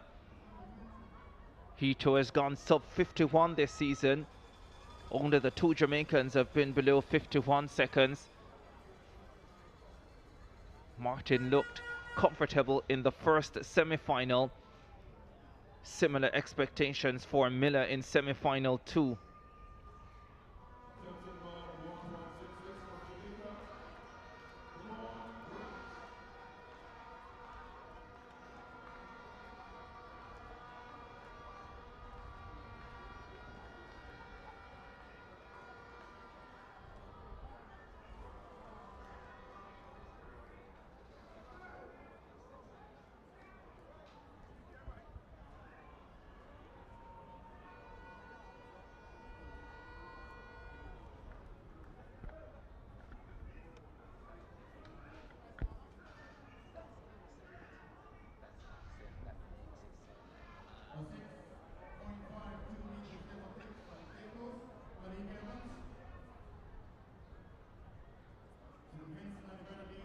There is Miller. Phil coming off the top bend at the Jamaican High School Championship. Looking to redeem himself here at the Carifta Games, where he's already had success.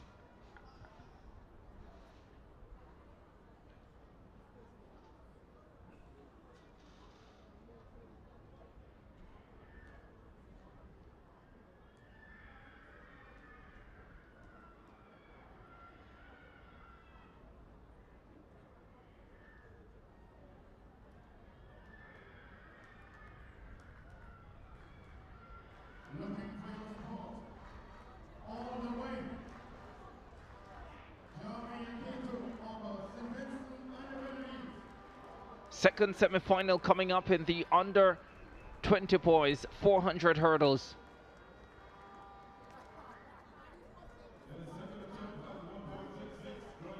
There's the lineup. Josiah Dupree of St. Lucia, Lucas Ledoux of Martinique, Robert Miller, Jamaica, Zion Davis, the Bahamas, Kyle Ned of Grenada, and Shanae West of Trinidad and Tobago.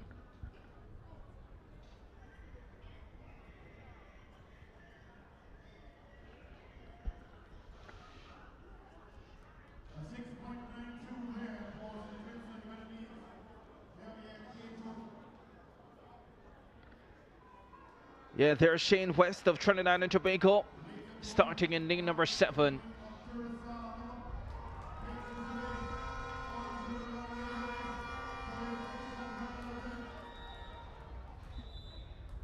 Seat time of 53.91 coming in. There's Carl Ned of Grenada. He starts in lane number 6. Has a shot of being in the final for sure. Needs to run well though. Zion Davis of the Bahamas, just outside 51 seconds this season, just outside 52 seconds this season. Let's see if he can get within. Robert Miller, the favorite for this semi-final. The Jamaican starts in lane number 4. Lucas Ledoux of Martinique in lane 3. Needs a massive run to have a shot, as does Josiah Dupree of St. Lucia in lane number 2. Under 20 boys, 400 hurdles, semi-final 2 off 2, top 3 sure to go through, plus the next 2 fastest.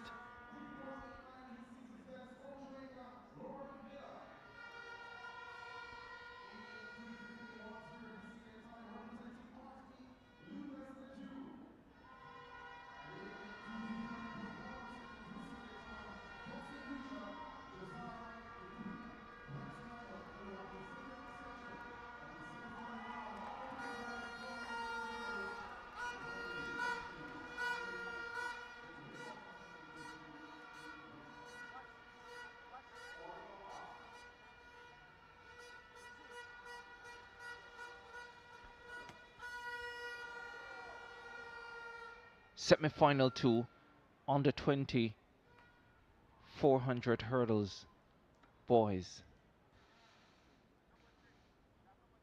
After this, 200 semi-final action to close the morning session.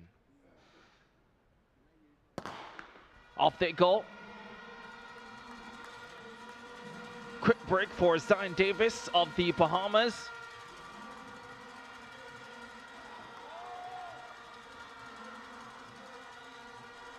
Kyle Ned of Grenada hurtling first down the backstretch. And it's still Ned with Robert Miller of Jamaica drawing closer. Trinidad and Tobago, Shane West still in a qualifying position, with the Bahamian Davis close. Down the stretch they come. Miller in complete control. Ned of Grenada in second, the crowd going wild for West. And the Bahamian finishing well. Very close for the second and third positions, but Robert Miller, the under-17 champion and record holder from last year, returns in his first year at the under-20 level, and he has a terrific opportunity to go back-to-back. Well, West put it all out there, didn't he, in getting, perhaps he got into that second place. May have been touch and go with him for second or third, but no doubt about Robert Miller. Miller was a mask of conversation. His face was a mask of concentration at the start. Just cracked a smile at the end of it because he knew he put in a good performance. Faster race, though, than the first semi-final. 51.24, significantly faster than the 52.6 we got in the first semi-final. He is so smooth. Robert Miller had to make some adjustments at a few of those hurdles, but so confident, has run this event so often this season. It is very rare in the Jamaican high school system that you have athletes who essentially focus on one event, and that's what he's done really. He's really only run the 400 hurdles with a few 4x4 relay legs. And so you can definitely call him, even at this early stage, a 400 hurdle specialist, which is rare in the land of wood and water. 51.24, Robert Miller is through. Carl of Grenada, 52.16, and Shane West of Trinidad and Tobago, 52.20 are through, as is Zion Davis of the Bahamas at 52.23. He gets in as a non-automatic qualifier, along with Trinidad and Tobago's Jeremiah Francis at 54.46 from the first semi-final. Much faster this second semi-final, so the non-automatic qualifiers coming from here, from the first, and well, one from each, one non-automatic qualifier from each semi-final. Donald Oliver loves to speak with record holders. Well, he has two. It's been quite a journey this morning, hasn't it, Ricardo, based on what has taken place in the shot put event, girls under 20. And we have two record breakers here, so to speak. The short story is that the previous record was set some 23 years ago, and that was 15.75 meters. And all of a sudden, we just skipped 16 meters and we have gone straight into the 17-meter territory. And Jamaica's Malachi Lampard, the winner, 17.44 meters. And then after that, the 17-meter mark was also broken by Ane Maki of the Bahamas. But Malachi, we realized that there's a bit of an injury with your hand. First of all, what kind of injury? When did you feel it? How is it now? I felt it right after I finished through. I feel the pointer finger, and I just went ahead to my coach and tell him what I am feeling. There was an audible gasp inside the stadium when that record was broken. How did you feel in the moment? I was shocked as well. I was so shocked. Really? Yes. Because in training, what was happening? During champs, I didn't do my best, so I just came out here and said, today is my day, and I have to get it done right here. And when you saw that record, first of all, being broken, and she went straight into the 17-meter territory, what went through your mind as a competitor looking for gold yourself? Well, as anybody else, I would say, go after her. And I definitely went after her. It wasn't as much, but I went after her. And thank you for pushing me to that big PB. And I'm pretty sure you PB'd as yourself. So I'm just proud of myself. And that's small things. You got to stay relaxed during these type of competitions. Yeah, what is interesting is that because of that push, you were able to do a PB before the start of the competition. Were you even thinking of that 17-meter mark? No. No, of course not. Absolutely not. But what does that mean for you, first of all, Ane, in terms of this personal best? How do you move on from here? Well, college. Go with the big dogs and go even further and go Olympics. And Malake, what do you take from surprising yourself this morning? That no matter what you do in life, just always put God first. What do you have to tell your supporters right now? Thank you all for believing in me. And Ane, what do you have to tell your supporters in the Bahamas? Thank you to Team Bahamas. Thank you to my parents. And firstly, thank God, and 242 to the world, baby. All right, thank you very much, ladies. Ricardo, it's back to you. A most remarkable competition, the best we've ever seen at the Carifta Games in the girls' shot put. Two athletes over 17 meters. We never would have even thought about it before or even during, up to the point when it happened. Yeah, it really was remarkable. Malachi Lampard, the second best performer now in the CAC region, and Ane Maki, a fabulous effort, a Bahamian under 20 record. And it's not that the Bahamian under 20 record was bad. It was 17.08, 17.14 for her. Really a remarkable competition. Well, let's go to a remarkable break here on our coverage of the Carifta Games from the Hazley Crawford Stadium in Port of Spain, Trinidad and Tobago. We'll be back with more 200 qualifying coming up.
Welcome back to live coverage of the Carifta Games. This is the iconic beach in Trinidad and Tobago, Maracas Beach. Certainly a spectacular view of the great beach on the north coast of Trinidad. Also famous for the bacon shark. If you've never tried it here in Trinidad, you're missing out. Get down here as quickly as you can and have some bacon shark. I've been encouraging Ricardo to get down to Maracas Bay and have some of that. Shagaramas in your view right now. It's not that I wouldn't want to, I just don't have the time.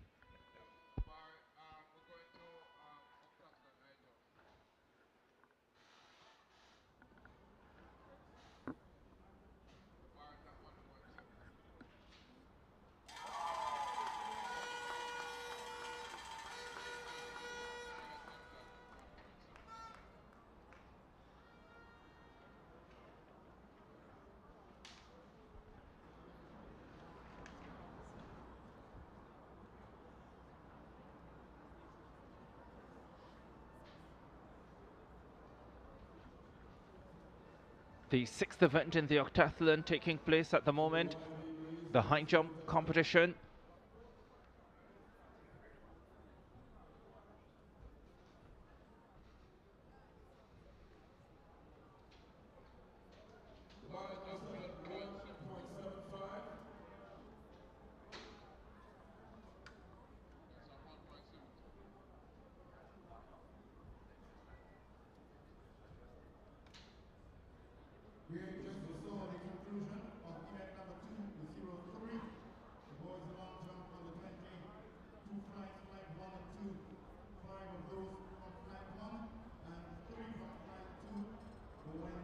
Three, 4, 3 there, Shaim Philip of Grenada. Just 20.11 meters in the 110 hurdles earlier today. Told you that would hurt him, and it did. He's dropped from second to fifth in the Octathlon, coming into this event with 2,998 points. Trinidad and Tobago's Amari Brown still leading with 3,901 points. He's won 4 of the 5 events so far. Philip now in the high jump. The bar at 1.75 meters, and he goes clear. Important points for the Grenadian. Went over quite comfortably, trying to make up for lost ground from the previous event. Acknowledges his coach, who wants to have a quick word with him. Murray Brown coming up in a couple of jumps here. First we'll see Kevon Grant of Jamaica.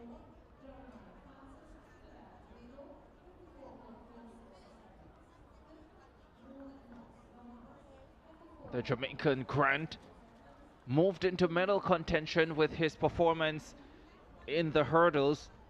Started the day in 5th position, and after his 15.72 effort in the 110 hurdles, moved into 4th with 3,179 points, only 11 behind Christophe Monroe of the Bahamas, who is in bronze medal position. So makes this high jump competition even more important for them. Here's the leader. I don't think anyone is catching this man, barring a miracle.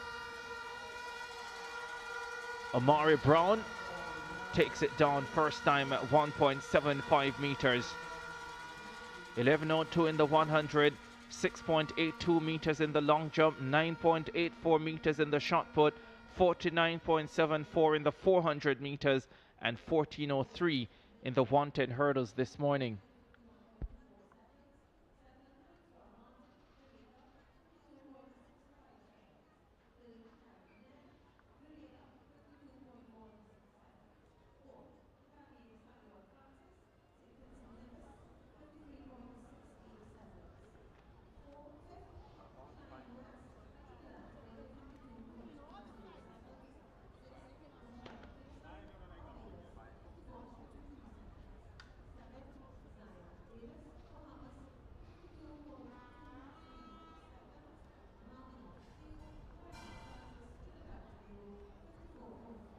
Another failure at 1.75 meters in the Octathlon boys high jump competition.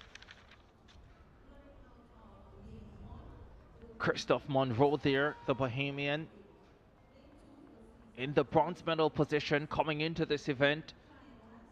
11 points ahead of the Jamaican Kevon Grant, so he will want to stay ahead of him. That would mean beating him in this event. There is Grant. Has given himself a chance of a medal following the 110 hurdles. Needs a big clearance here though.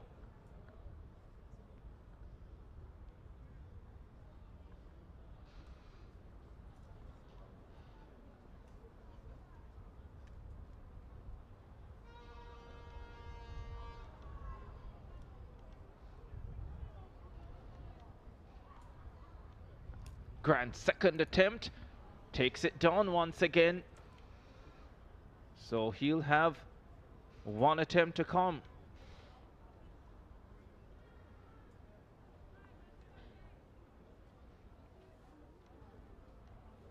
$585 points if they score one.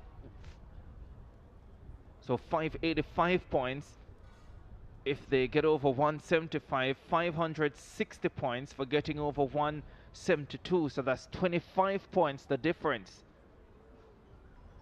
Here is Brown of Trinidad and Tobago, the overall leader. He's in a battle with himself at this stage. He too takes it down. Second time at 1.75. Cameron Henfield of Bahamas has retired. So at 1.60. That's interesting. Silver medal position coming into this. 1.60 is only 464 points in comparison to the 560 for 1.72. So that's over 100 points that they would have gained on him. So that will make the standings interesting, especially if these youngsters can get over 175. Here's the Bahamian, third and final attempt coming up for Christophe Monroe. In bronze medal position at this stage, but with a couple more clearances, could be looking at silver. Third attempt coming up at 175. No, doesn't have it. So 172 will be his best. That's 560 points added to his 3,190 coming into this.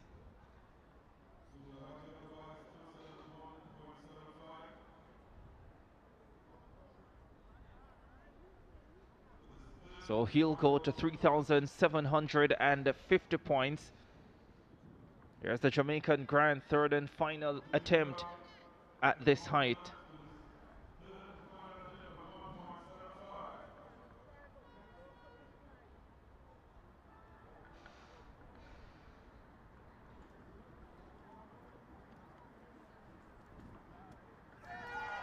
And he goes clear. That's a significant clearance. Doesn't only keep him in the competition, but it means as well it will take him ahead of the Bahamian. That is significant in the context of the battle for the silver and bronze medals. And certainly he's breathing down the neck perhaps a little bit more of Omari Brown, who is up next. He has his third attempt coming up. Here's the effort. Well, I think he had a significant clearance there. He seemed to have a little bit more in the tank. I tell you something, Vidya, no one is getting close to this young man unless he doesn't score in one of these events. He is that far ahead at this stage. Third attempt coming up at 1.75 meters. Can he go clear? Yes, he can. What a way to respond. That was a beautiful clearance. He's sailing to the Octathlon under-17 boys gold. Well, he can do no wrong today, winning the earlier event, the 110-meter hurdles, and now, look at this. Getting over nicely. Great effort here from Omari Brown. So we have 3 competitors at 1.75. Christoph Monroe, 1.72, and Henfield, he retired at 1.60. And he has a think tank of 3 around him, giving him all sorts of advice there. Well, it's been working so far for him. Certainly has. I think the bar will be raised to 1.78.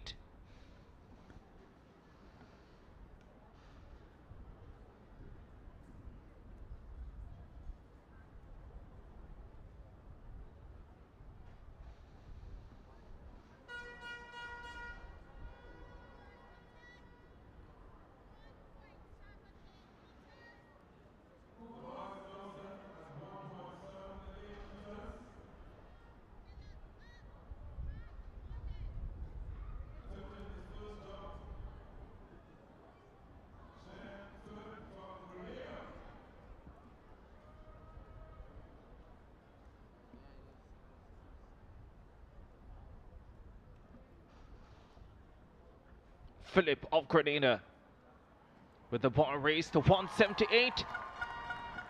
He's getting himself back into the conversation for a medal with his performance in the high jump. He had a little bit of a break in competition. Remember, he was the one that cleared 1.75 early, and as a result, with the battle going on between Omari Brown and Kipon Grant, he had about a good 10 minutes to kind of get himself back together, and he has cleared that very well. He's looking very impressive here. Grant's first attempt at the new height of 1.78, knocks over the bar. Didn't quite get himself in a great position to rise over the bar that time.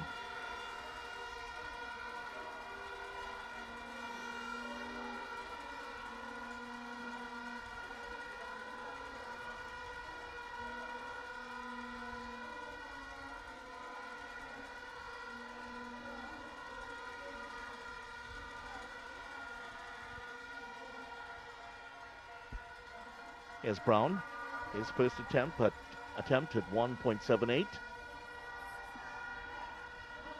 And he also clatters into the bar, hitting it the high side of his back. Cleared 1.75 on his third attempt. Tell you what, he's not too happy with that at all. I'll bring Grenada's Shaim Phillip back in action here. Actually, Phillip has gone over 178, so we will see Grant, an adjustment to the bar being made again.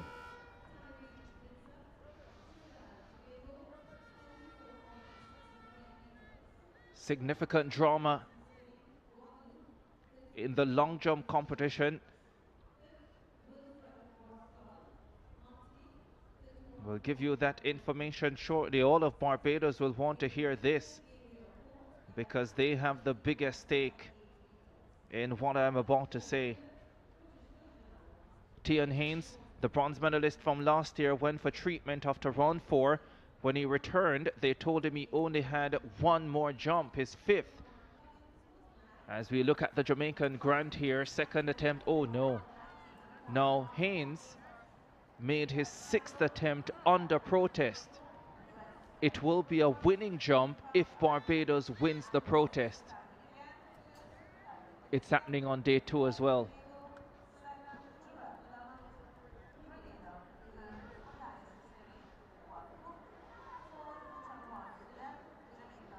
What drama, even as we track the Octathlon boys.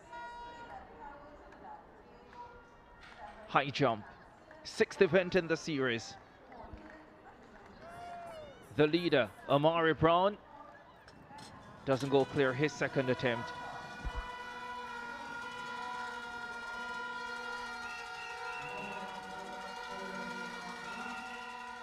Wasn't a significant improvement on his effort in the first jump, but he might be looking to do that with his third jump. Last chance for him to clear at 1.78, the leader, Omari Brown.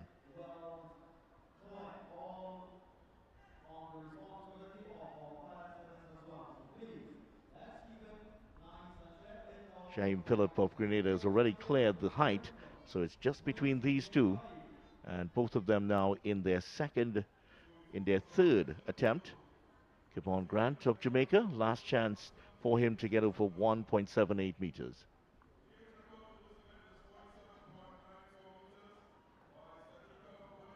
Ooh, it was close. Just came down on the bar, and that will end off, he will end off here at 1.75. Omari Brown, his last attempt, now at 1.78. Got up really high, but came down just as quickly. Disappointment there for the Jamaican.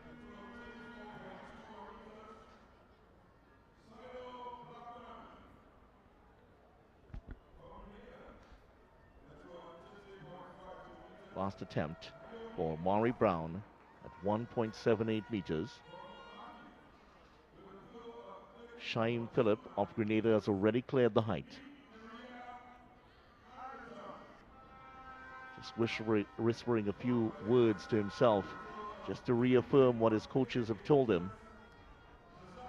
They've been reviewing all of his jumps. Now he's ready.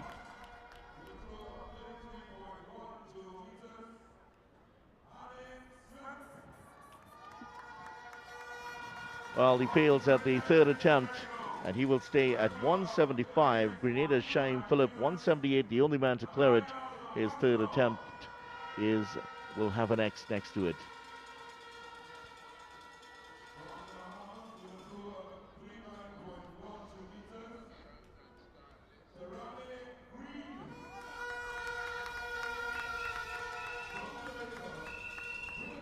There was the final attempt by Omari Brown, your leader.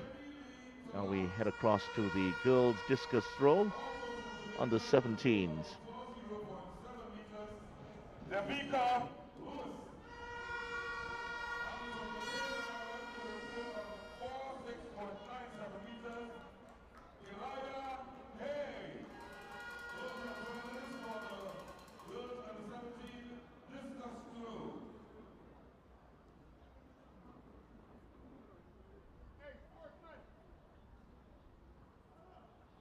The record in the girls under 17 discus throw was set 6 years ago by Cedrica Williams of Jamaica. That was back in the Cayman Islands, 47.94. Jamelia Young won the gold medal the last time with a throw of 36.80. Terrell McCoy and Leah Ritardato Samot of Martinique in third place. Yeah, there's the full lineup for this event.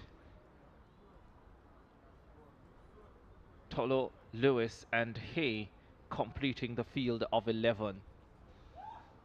In the Octathlon, by the way, can give you an update, live update through this high jump. Just one competitor remaining, Shaim Phillip of Grenada. He's in 5th position overall at this stage if he's unable to go clear at this new height with 3,608 points. But because he's the only one remaining in the competition, he still has an opportunity to move up. And he's moving up all right. Just confirming that the height of the bar there was 1.81 meters. And Phillip getting 26 more points with that clearance.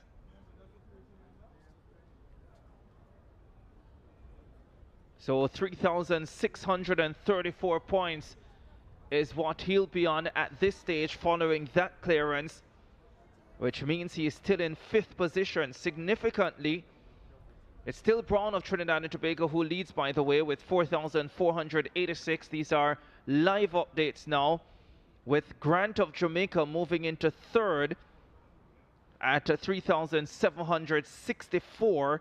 He's now 14 points ahead of Monroe of the Bahamas, 3,750. And although Henfield only cleared 160, he maintains his silver medal position with 3,840 points at this stage.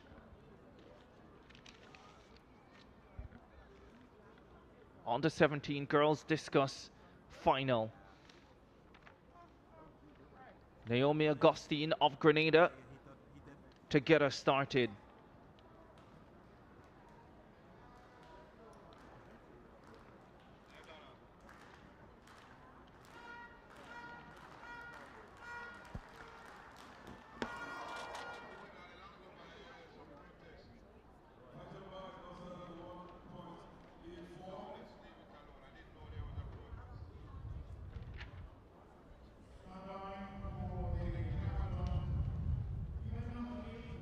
Of course, as soon as we have the final decision in the long jump for Class 1 boys, we will make the update. A Jamaican has the win at this moment, but Haynes of Barbados, depending on the result of the protest, can have that changed. A lot of discussion taking place in the room away to our right. That's where the protest has been lodged, so have the resolution of that coming up.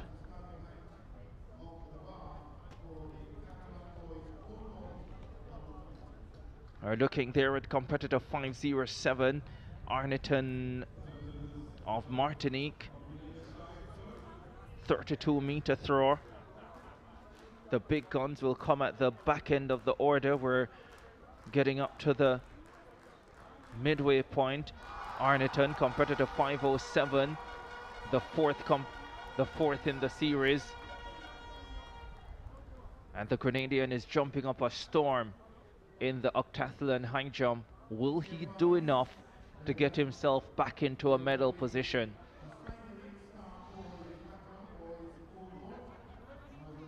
Well, the Grenadian Philip had previously cleared 1.81, and he has again cleared the bar, so that should be up to 1.84 now.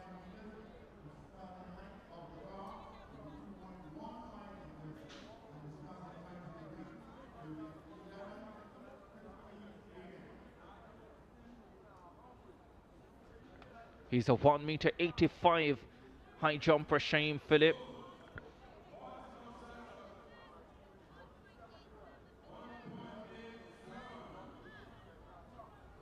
The bar is now up to 1.87.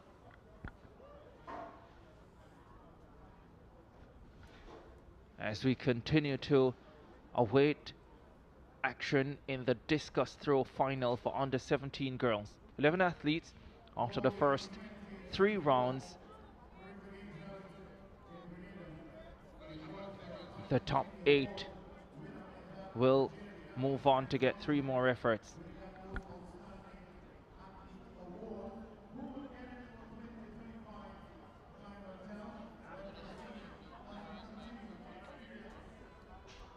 There's Shaheem Phillip, and he cleared 1.84. Here's the winning, that is the clearance that he made. Just clipped the bar.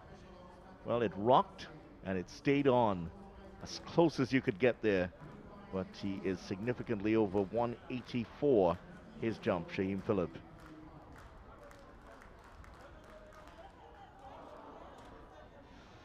And just to update you, he's just failed in his first attempt at 187.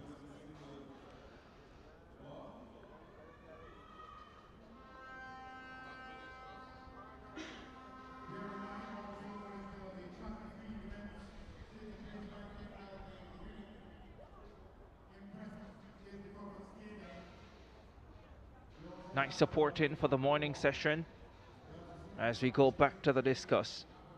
Arneton of Martinique. Slow through the phases, clearly still learning the technique.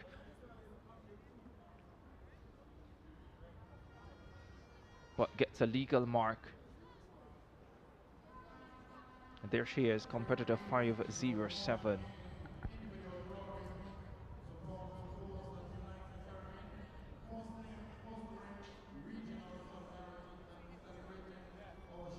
Barbados's Tazaria Joseph should be next. She's come in with a seated mark of 33.88.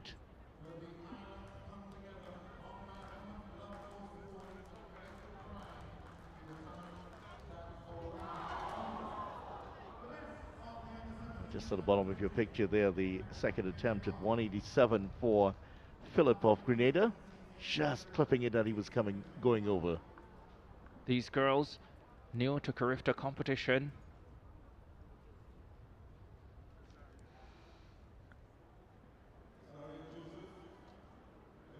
Tazara Joseph of Barbados. That will be a foul to start her campaign.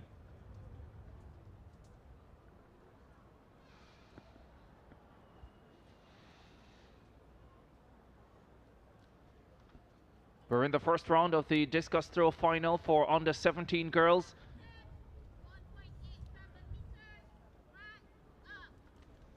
The last field event final of the morning session, with the 200 semi-final action still to come, and the Octathlon boys high jump to be completed. Shaim Philip of Grenada, the only athlete remaining in the competition, but he is the man in 5th position of the 5 competitors in the field.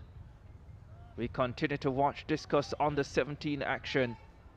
Annie Smith of the Bahamas for her first round effort. Lets that one fly. That's a pretty good effort. Nice start. Very nice start for the Bahamian in the discus throw on the 17 girls final. Now we await the distance.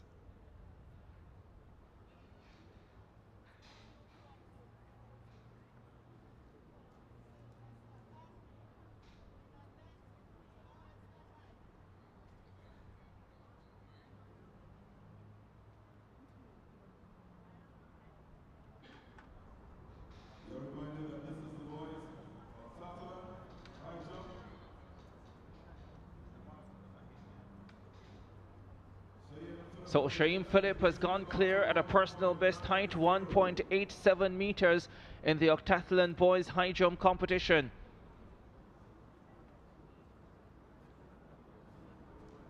It is still not good enough yet though to get him from 5th position, but he's getting closer. He's putting in a really good effort here. Just to remind you, the best effort before that, next best would be Kevon Grant of Jamaica and Omari Brown, 175 they cleared. Christoph Monroe of Bahamas, 172. And Cameron Henfield, he came out of the competition, retired at 160. So this is how much significantly he is ahead. Now attempting 190. And he gets over that. Clipped it with his heel, but he's over. He is pumped. This is amazing jumping, and it's giving him a chance in this Octathlon competition.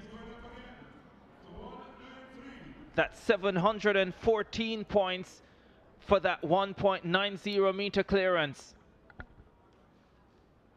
And look at this, just as he comes over, the back of his leg just touches the bar. It reverberates. It's still going, but stays on. That's the important part.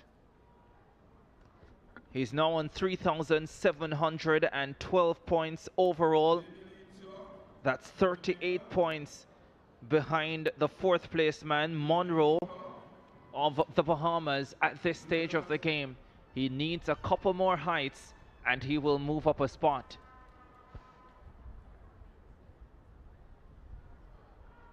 He's jumping for his life here. His Carifta medal life.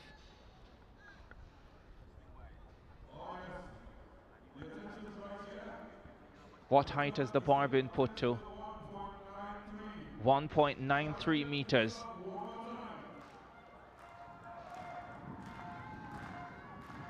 He'll get 26 more points if he clears this. Oh, that wasn't a bad attempt, you know, Vidya. Yeah, not at all. That'll encourage him more than anything else. Yes, he has a little smile on his face. He's pointing to his coach, just waggling his finger at his coach, saying, almost got it. Look how close it was. Just the outside of the right calf. 2 more attempts for Philip. He has left his personal best, looking at it in the rearview mirror as he drives away. He would go within 12 points of fourth if he clears this height. At this stage, he is 38 points away from fourth, with 2 events to come on the final day. The battle for the medals will go right down to the wire in the Octathlon for boys. Amari Brown, in my estimation, is gone. And unless he doesn't score or does terribly in one of the events to come, he's going to win the gold medal. Philip now trying to clear. Oh, got the height. Does have the ability to clear this height, I think, Shaim Philip. But he only has 1 attempt at 1.93.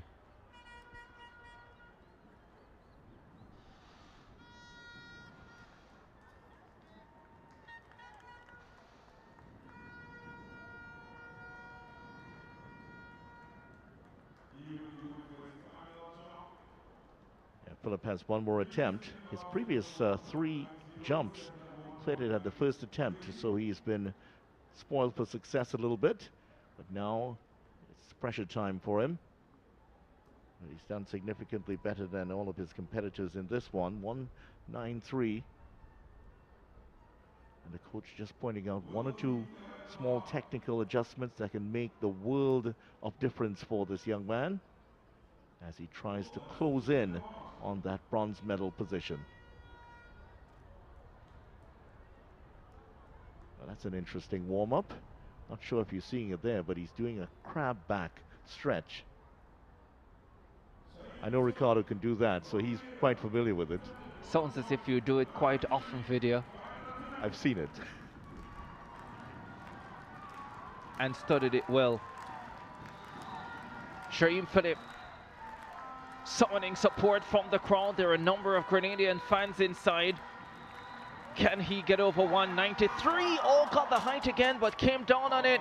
And a brilliant high jump octathlon competition comes to an end for Shaim Philip. He will remain in 5th position at the end of this, but he has given himself a real chance of securing a Carifta Octathlon medal. Big thumbs up to his coach and applause for the fans. They provided great support for this young man as he attempts to get into that medal position. But wonderful performance from him. He'll be very encouraged by this. He certainly will be. The javelin throw and the 1500 meters to come. Those events will be in the evening session, but he will go into that javelin throw motivated to return to a position. There you go, Vidya. That's very impressive. You could do that, of course you could. In my dreams.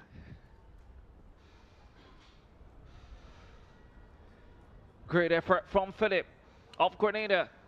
Came into day number 2 in the silver medal position, but after running 20.11 in the 110 hurdles, he slipped to 5th. He's given himself a terrific chance by winning the high jump, and with the javelin throw and the 1500 meters to come, he goes into the break believing that there's still a chance for him to win a Carifta medal.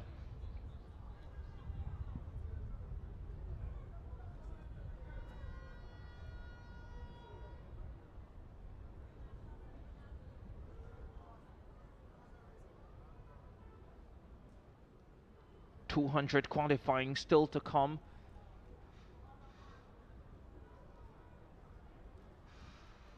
Remember, slight change to the schedule this year in the sprints, the 100 and the 200 meters.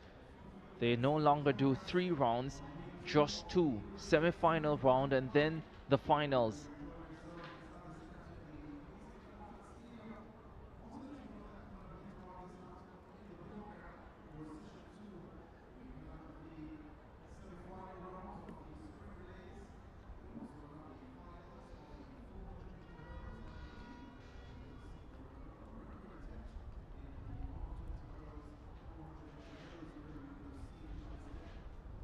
More to come on the second morning of the 52nd Carifta Games from the Hazley Crawford Stadium in Port of Spain, Trinidad and Tobago.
San Fernando Hill in South Trinidad. This 192-meter outcrop of argillite certainly is the highest point in the Naparima Plains in South Trinidad, one of the great landmarks in Trinidad and Tobago. Back here at the Hazley Crawford Stadium, a site of the Audrey Jeffers Highway heading out towards the west of Trinidad, and the Hazley Crawford Stadium, the site. That is Skinner Park, correction, in San Fernando. And behind it is the Southern Academy for the Performing Arts. And that's also in San Fernando, two of the great scenes in San Fernando. And here we are, the Queen's Park Savannah in Port of Spain, and a wonderful view of the Northern Range in Trinidad. And the Queen's Park Oval in the foreground, the site of so many wonderful matches over the years. And Ricardo had the chance to see that earlier this week. He still has shivers thinking about it. The Academy for the National Academy for the Performing Arts. And that is in Port of Spain, just on the outskirts of the Queen's Park Savannah. And here we are back at the National Stadium, still having some goosebumps when you think about the Queen's Park Oval, don't you? Well, I certainly had a wonderful lunch, and wherever I enjoy my food, I'm always excited to return. You're a legend in your own lunchtime, aren't you? Day number 2, the second morning of the Carifta Games, 52nd staging of this event. We're with the Discus final for under 17 girls. That's the only action taking place at the moment, with the 200 semi-final action still to come. We're some way away from the start of the 200 semi-finals, The girls under 17 event scheduled for 11:46 local time. We're 24 minutes away from that. 25, but I'm not great at math.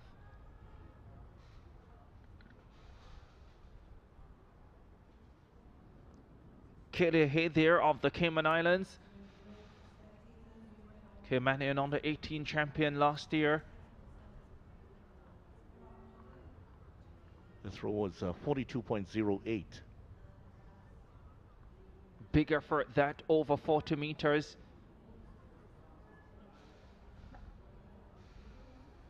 Which we know she had the ability to deliver coming in to this event.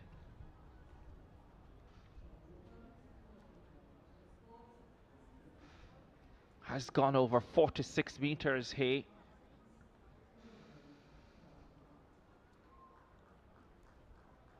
Chloe Blackman there of Barbados. I think we're now in round number 3. Blackman gets the white flag. 33 meters flat her throw.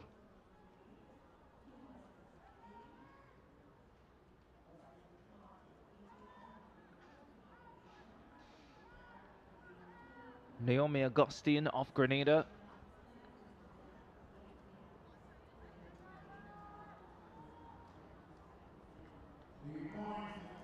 (28.24) and 28.77. She's in 8th position at this stage, and that will be a foul. So she still has an opportunity to get 3 more attempts. But she'll have to wait and see with a few more efforts still to come.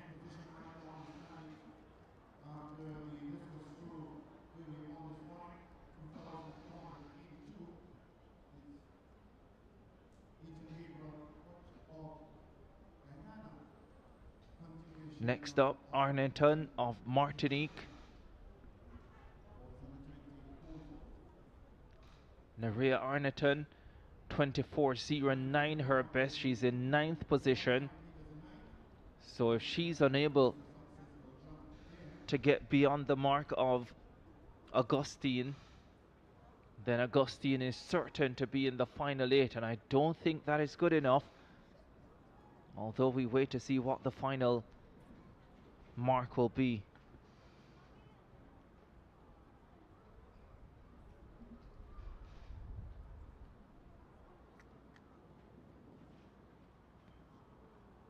Her mark is 24.48. Yeah, so remaining consistent in that region, but she will not move on to the final 8. She remains in 9th position after that effort. There's Tazaria Joseph of Barbados. 3rd round effort coming up for her. 2 falls. Doesn't have a mark. Needs something beyond 28.5 to continue in the competition. Lets that one fly. That doesn't look bad, you know. But is it good enough to get her moving into the top 8 and advancing further in this competition?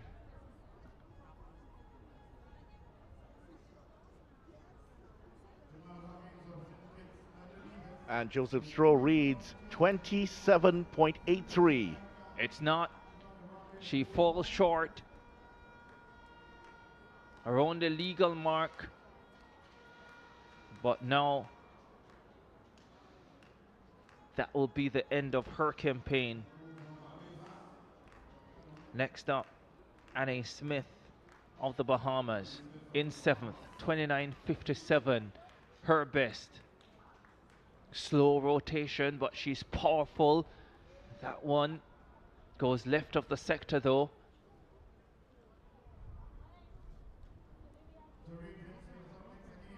That is a foul.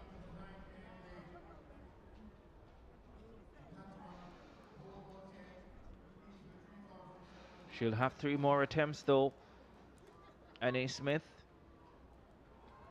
Adelia Sylvester of Trinidad and Tobago next in the circle.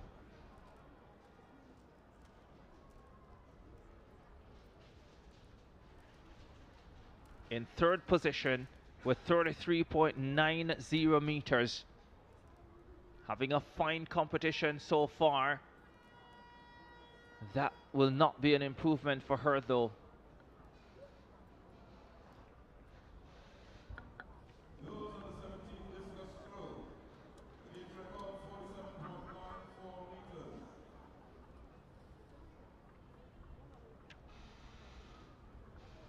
And in fact, it's significantly lower. Sylvester comes in at 28.11 with that throw.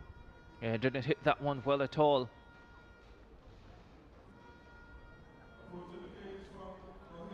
Tarjani Green of the Bahamas. 39-meter thrower. What does she have in store for round number 3? 32.57 so far today. That has her in 6th position.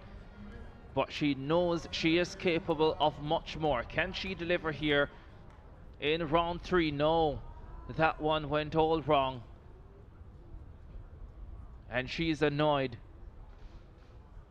With herself, of course, but annoyed nonetheless. Yeah, the release point was just a bit too early, and that one missed by some margin, clattering into that right side. 3 competitors left in round number 3. Jamie Lee Tulloh already has a shot put silver medal. She's in the silver medal position here as well with 37.65 meters.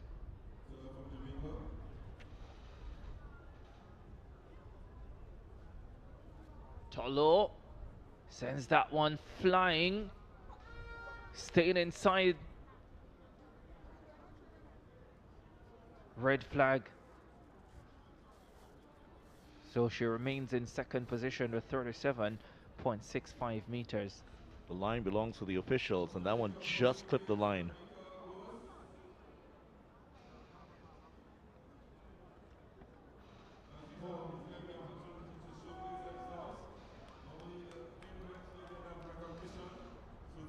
Davika Lewis of Jamaica, she's a 40-meter thrower.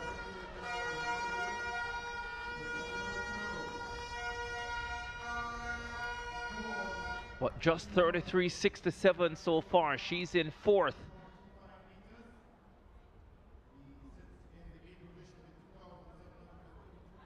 Steadies herself.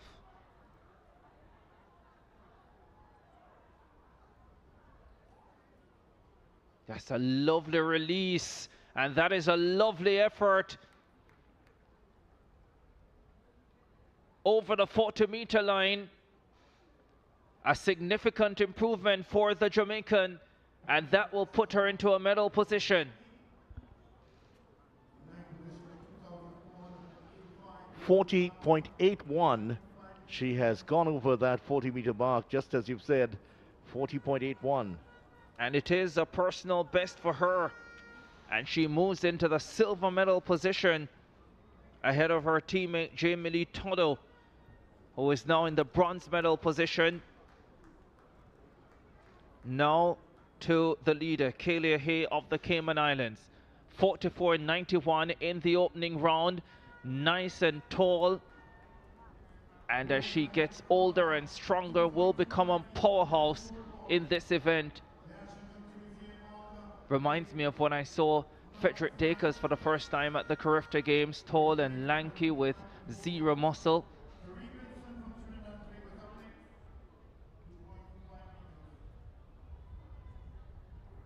There's your leader at the halfway stage, and it will be very difficult to deny her this gold medal. 41.70 on that effort from your leader Hay of the Cayman Islands. So her first round effort, still her best effort so far. She is a 46.97 meter thrower, not far outside the 47.94 record set in 2019 by Cedrica Williams of Jamaica. So if she can put it together, she could challenge the record. But what is most important for her at this stage is that she has the lead at the halfway stage. She's in the gold medal position.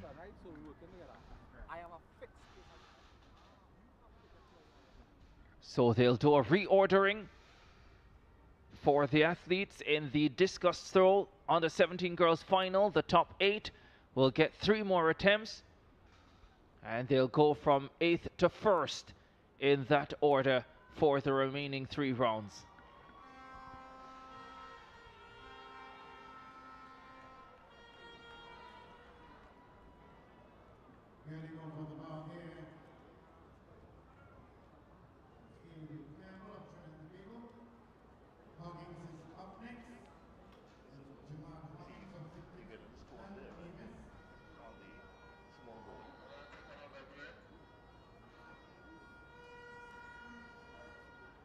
So we will be back with more from the Carifta Games 2025 after this break.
Welcome back to coverage of the Carifta Games. This is the world-famous Temple in the Sea in Waterloo, Trinidad, officially known as the Ciudad Sadu Shiva Mandir.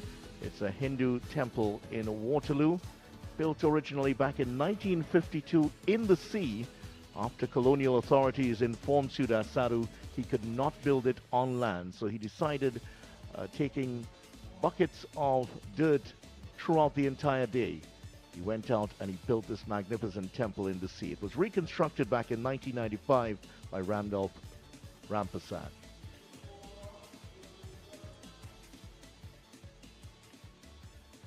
This is the northern side of Port of Spain. And it is a very, very hot day indeed. And that certainly does look very comfortable, even though they're out in the open.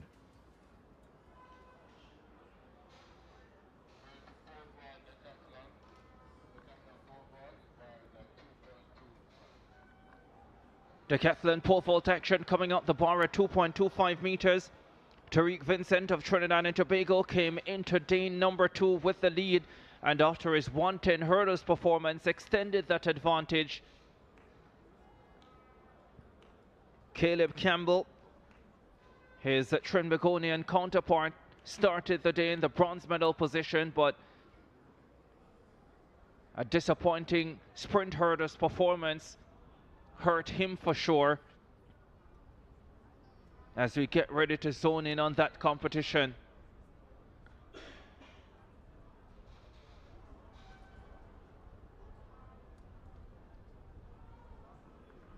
Ethan Court of Guyana, this was his second attempt at 225. And oh my, that is so unfortunate. How unlucky can he be? If I've read the rules correctly, had he left the bed before the bar fell, he would have been safe. He stood and watched it. All he needed to do was to quickly get off the bed and he would have been fine.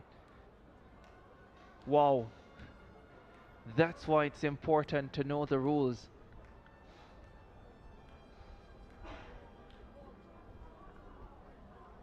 You don't see that every day though.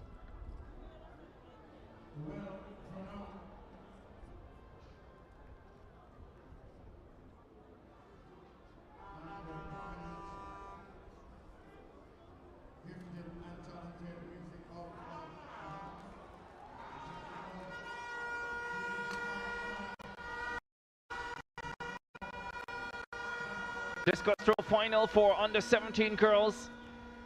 Still in progress. We've completed 3 of the 6 rounds, and now we're down to the final 8. Cedrica Williams of Jamaica still the record holder at 47.94. That mark was set in 2019. 8 young ladies battling for 3 Carifta medals in the under 17 discus throw.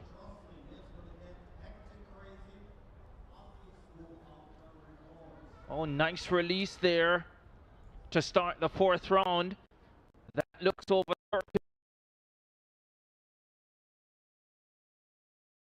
30 of Barbados. 8th position she finds herself in coming into this 4th round. 32.54. That it will certainly be an improvement for her.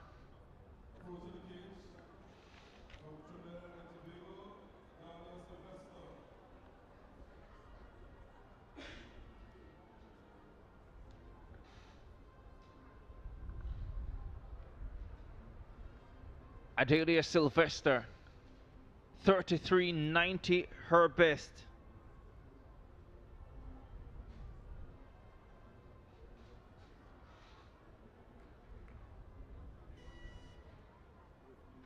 That one below the 30-meter mark, I think.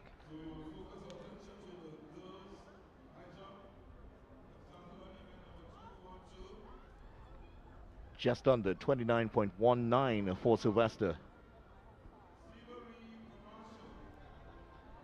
Jeremy Lee Tolo, the Jamaican. Seems as if we missed a few of the throws in this 4th round to restart the competition. Tolo, silver medalist in the shot put yesterday. She's in 3rd position here with 37.65.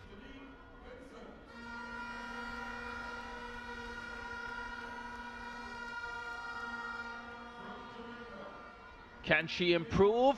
She surely can. That looks about 40 meters for Tolo. Or is it red? Yes, it's red. Tough on her. So her best remains 37.65, and she remains in 3rd position. The 2nd Jamaican. In the silver medal position at this stage, Davika Lewis, a personal best 40.81 in the 3rd round. Can she go over 40 meters again? This is round 4. Oh no.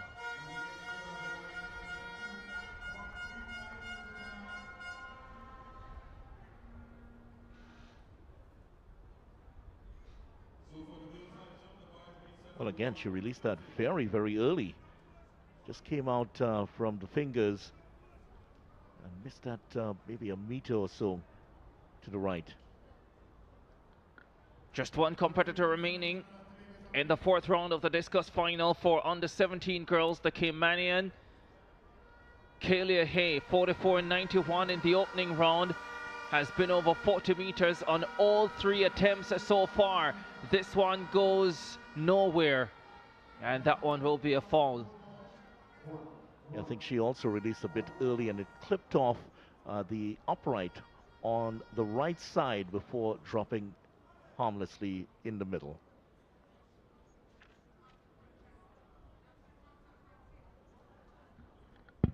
So that completes the fourth round of the discus final for girls. Getting closer to semi-final action in the 200 meters. Cracking races to come. 100 stars versus 400 stars across the age groups. Promises to be a treat.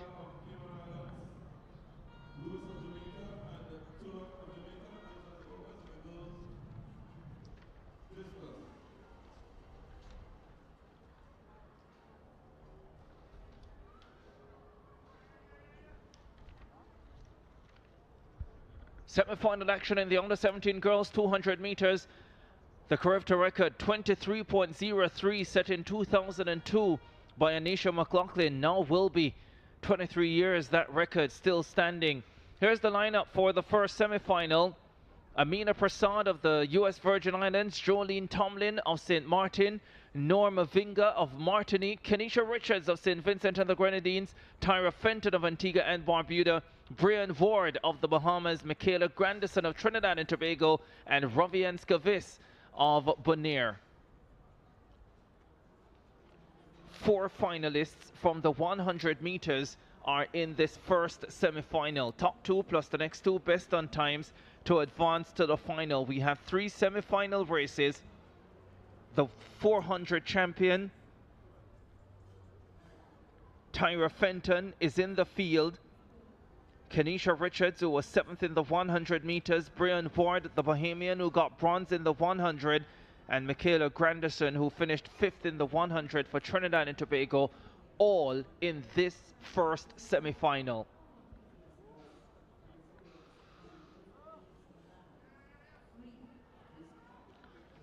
Let's go through them now. 171, Brian Ward of the Bahamas. Tyra Fenton, 53.93 personal best to win the 400 meters. Kenisha Richards of St. Vincent and the Grenadines got to the 100 final, finished 7th. Mavinga of Martinique, Tomlin of St. Martin, and Prasad on the very inside from the US Virgin Islands. Qualification system, top 2 plus the next 2 best on times to advance to the championship race on Monday. Michaela Grandison of Trinidad and Tobago there, looking pensive before the start. Fenton, delighted with her 400 gold medal last night. Last year she took double bronze for Antigua and Barbuda at 200 and 400 meters. She already has 1 gold medal and has the ability to make it 2. It's a very open under 17 girls 200 field, and after her performance last night in the not many would bet against her being able to deliver at 200 meters as well. I look there at the Bahamian Brian Ward, 100 bronze medalist, ran really well, came into the 100 as a medal favorite, and she delivered. Those competitors, the heptathletes getting ready for the high jump, their second event. They also have the shot put and the 200 meters to come on day number 1. 200 qualifying for the under 17 girls. We are bang on 11:46 local time, and they have been sent to their marks. Bang on schedule. The wind kicking up here at the Hasely Crawford Stadium. The 400 champion up against the 100 bronze medalist in this first semi-final. Up they go. Brian Ward responded to the gun quickly for the Bahamas.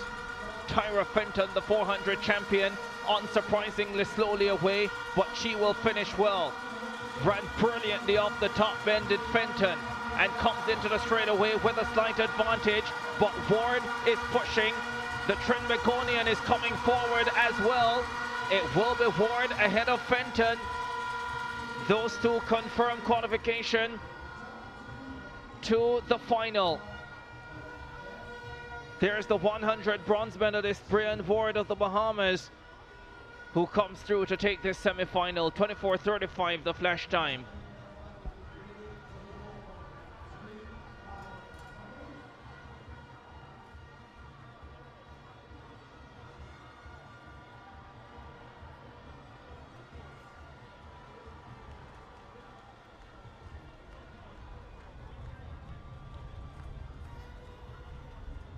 Very satisfying performance for Brian Ward of the Bahamas. 24:35, and getting to the line first ahead of Tyra Fenton of Antigua and Barbuda. Yeah, that's on the turn here. It was those three battling it out for the top places, but it was at this point that Ward just started to find an extra gear and pulled ahead of Fenton. Fenton quite aware that she was in a great position here to qualify, and did so. And Fenton gets across the line second, and Grandison of Trinidad and Tobago in third place. We'll monitor how she is done. We'll get confirmation of the time shortly. No doubt about first place. Brian Ward is true. 24:36 the winning time for Brian Ward of the Bahamas. We're watching the times in third and fourth closely, because they will be in non-automatic qualifying positions. Negative 0.7 meters per second, the wind speed. Ward 24:36, Fenton 24:66. They are through. Grandison of Trinidad and Tobago 24:82, and Mavinga 25:39.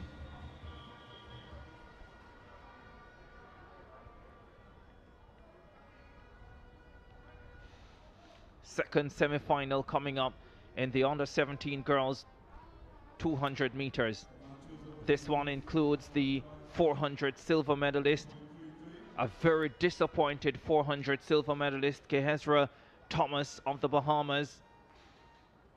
Second last year as well, and she for sure was looking to move up a spot. There are those who believe that the high jump 400 double is having a negative impact on her performance in the 400 finals. Did it last year, did it again this year, where she ran 400 qualifying, then to the high jump final, then the 400 final in the evening. Also in this field, JD Emmanuel, the 100 champion, set a St. Lucian under 18 record of 11:50, beating the previous mark, 11:53, set by Julian Alfred. There's Kehezra Thomas, the 400 silver medalist, looking for a golden redemption at 200 meters. Another cracking semi-final in the under-17 girls 200 meters. Jeffrey of Guyana, Jones of Bermuda, and King of the Turks and Caicos Islands rounding out the field. How good was JD Emmanuel of St. Lucia last night? 11:50, a terrific win in the 100 meters. That's Kehezra Thomas, the Bahamian 400 silver medalist, back-to-back 400 silver medalist at the under-17 level. She was in the 200 final last year as well, didn't medal. Think she finished fourth there as well. Would love to have the gold this time around. There she is, Kehezra Thomas of the Bahamas. The St. Lucian, JD Emmanuel, the 100 champion. There she is. What a performance last night. 11:50 beat Julian Alfred's St. Lucian under 18 record, which was set at 11:53, and she becomes J.D. Manuel, the first St. Lucian sprint champion at the Carifta Games. So much history created by her stellar effort last night. Hasn't produced anything special over 200 meters this campaign, but the way she looked in the 100 meters, I wouldn't be surprised if she's in personal best form over 200 as well. Emmanuel is in 7, Keazra Thomas of the Bahamas is in 5. The 100 champion up against the 400 silver medalist, and they're away.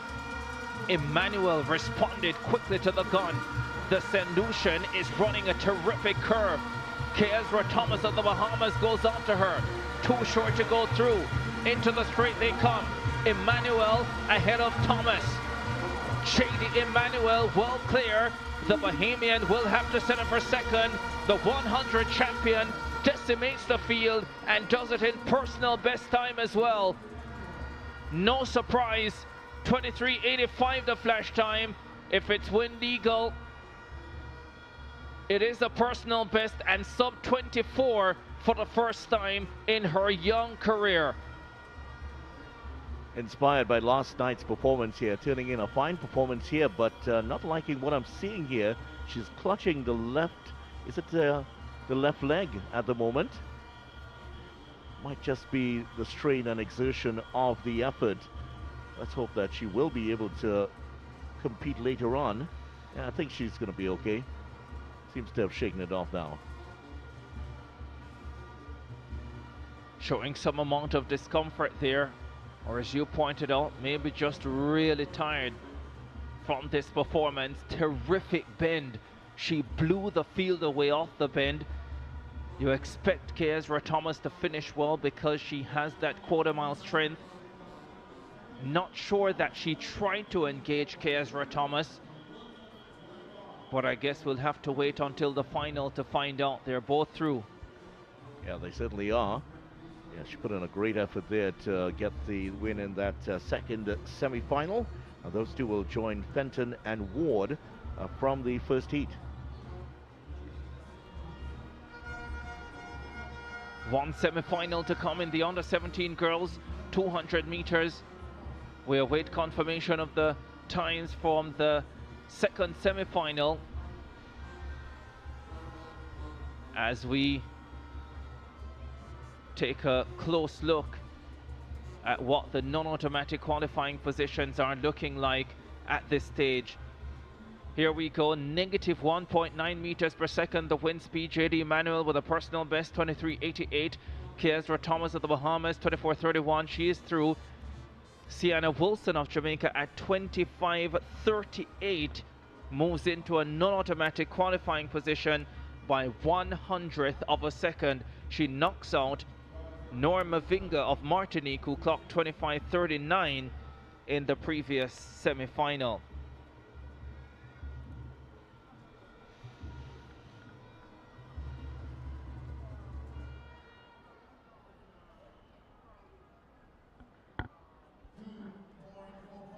Randerson of Trinidad and Tobago still alive, 24.82 from that first heat, and with her at the moment Sienna Wilson of Jamaica, 25.38. So one more to go. There's the lineup for the third and final semi-final. Samuels of Bermuda, Howard of the Cayman Islands, Crab of the British Virgin Islands was sixth in the 100 final. Rihanna Scott, a very talented young Jamaican, fresh as well because this is her first race at the Carifta level. Then inside of them, Crystal Bentham of Barbados, Thompson of Guyana, and Morris of the US Virgin Islands closing out the field. Third and final semi-final in the under-17 girls, 200 meters. There's the full lineup.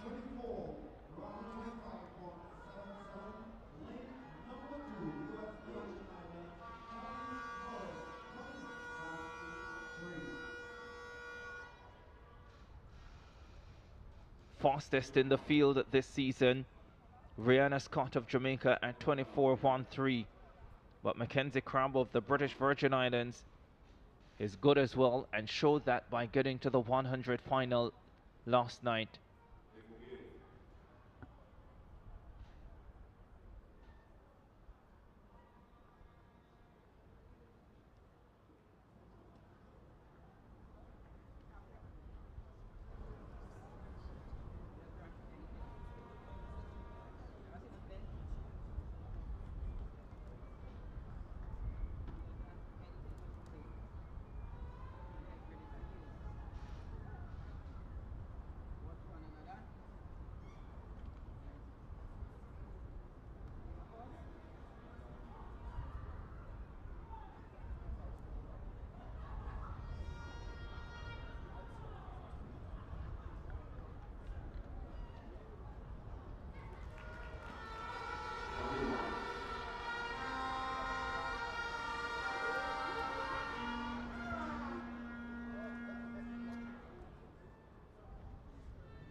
Third and final semi-final in the under-17 girls 200 meters.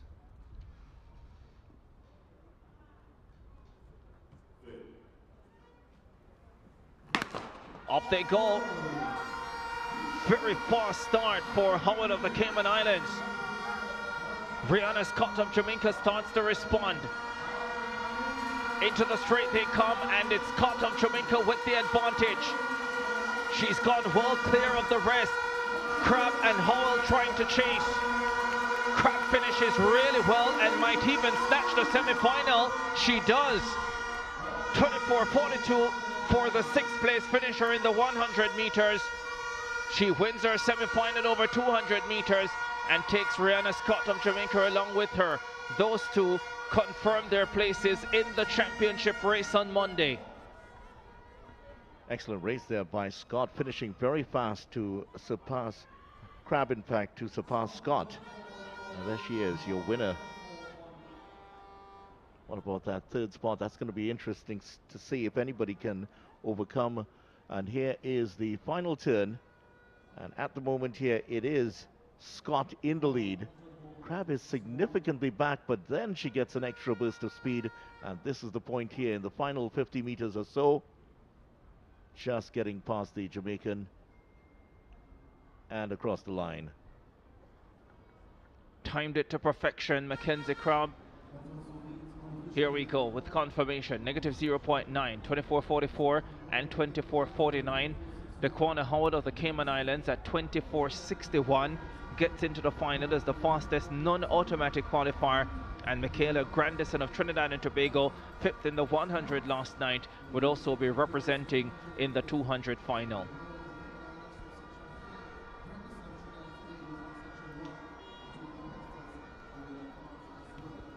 Very difficult qualification coming up in the under-17 boys 200 meters. 4 semi-final races. The winner of each plus the next 4 best on times to advance to the final. And once again, a mix of some of the best from the 100 meters versus the best from the 400 meters, with a few fresh faces in the mix as well. The first heat will have the season leader, the Bahamian 400 champion from last night, Egan Neely. Didn't get close to the 400 record of 47.27 set last year by Nicole Bramwell of Jamaica. He will be eyeing the 200 record though of 20.84 set by another Jamaican, Odine Skeen, back in 2010. And Neely will go in the first semi-final. There 235 on the outside. Ferber Lightbourne of Bermuda. He ready for battle.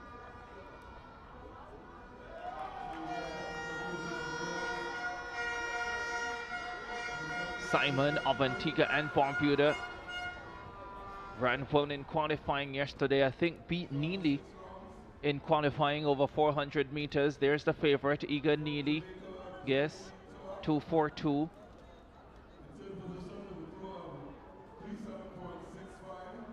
There is from the Turks and Caicos.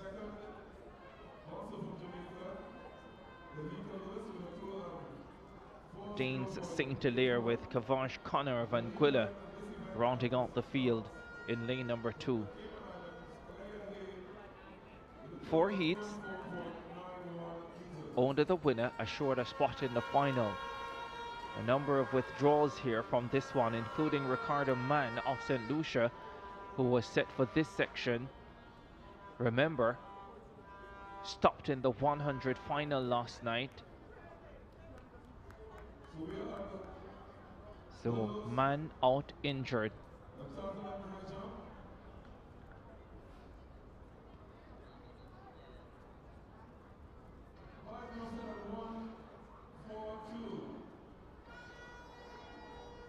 So apparently they are 5 minutes ahead of the scheduled start of this event.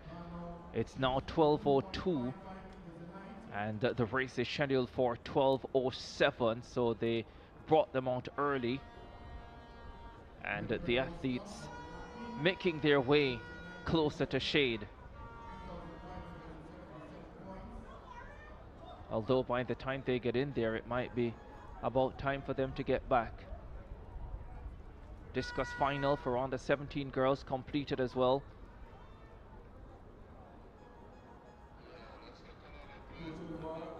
Pole vault decathlon action also in progress. We take a break and we're back with more from the 52nd Carifta Games, Port of Spain, Trinidad and Tobago. Here's the Crawford Stadium.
Back at the Crawford Stadium in Port of Spain, Trinidad and Tobago for the second day of the 52nd Carifta Games. We've already seen so much action this morning, including a record in the shot put for under 20 girls, a sensational event. Monica Lampart of Jamaica with a 17.44 meter effort, a record, winning that gold medal. Under 17 boys 200 semi-final action coming up.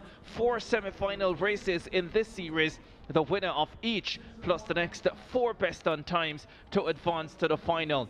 There's the lineup for the first semi-final race. It does include a 400 champion, Egan Neely of the Bahamas.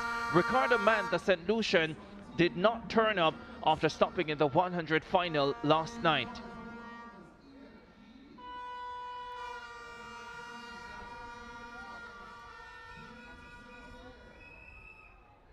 The stadium announcer going through the introduction of the athletes for this first semi-final in the under 17 boys 200 meters. 12:06 local time, and that's the time that this race is scheduled to begin. Yeah, we've been bang on target today. Yesterday, a small delay due to some problems with the starter's gun, but everything was, they caught up pretty much well yesterday. Simon beat Neely in 400 qualifying yesterday when Neely was taking it easy. Let's see how they go today. Break at the start for this first semi-final race in the under 17 boys 200 meters. And I think you jinxed it. There might be an issue with the gun again video. Why did you do that? Not for the first time. I won't say it's the commentator's curse. I thought that only applied to cricket, but then again. Well, there is such a thing as the color commentator's curse. There is Egan Neely of the Bahamas, already a 400 gold medalist here. He's in lane number 5. Simon on his outside, 8th in the 400 final last night, is in lane 6. Those two favored to go through, sent on their way. First few steps, very good for Neely. Runs a solid curve, the Bohemian, and transitions down the stretch with the lead. Running well from the Turks and Caicos is Saint Hilaire, and Simon comes through well now to take second position, but it's Neely at 21:43. That looked very, very comfortable. Egan Neely, the 400 champion, safely through to the 200 final, 21:50, the winning time. Was in the record 400 race last year when Nicoy Bramwell won, secured the bronze medal. 1 year later, he feels it's his time to shine. There is Simon back in his second final at the 2025 Carifta Games. Well, coming off the bend, there was never going to be a doubt that it will be Neely got in front of the field, and he just pulled away in the straight. It was a big battle going on for second place. Simon just having an eye out for what was happening away to his left. Saint Hilaire was threatening him, but just got ahead of him and took the second place. Is it going to be fast enough, though, to go through? Yeah, correction. Only the winner guaranteed a spot. Negative 1.1 meters per second. The wind speed, so 21:50. Neely is through. Simon of Antigua and Barbuda, 22:01. He'll have to wait and see. Saint Hilaire, 22:15.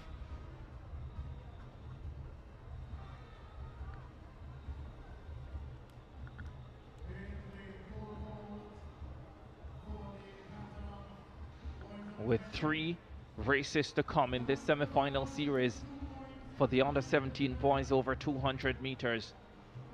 So we're watching those place times closely.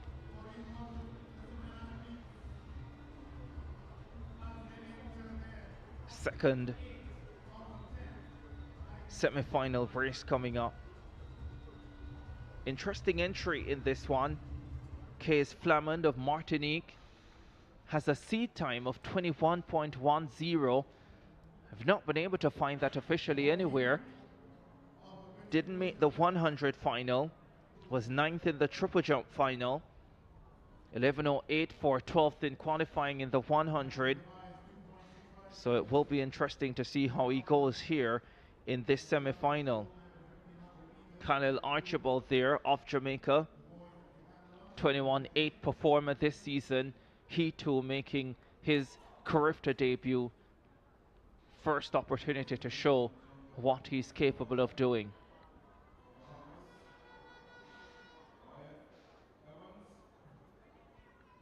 Darian Belgrave of Barbados also in the lineup. There's the full field.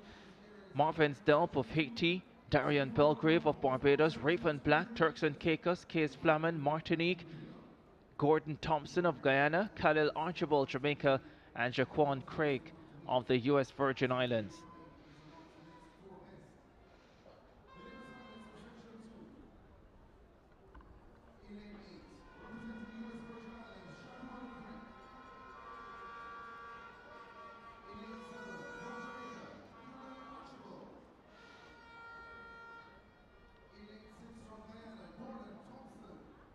The youngsters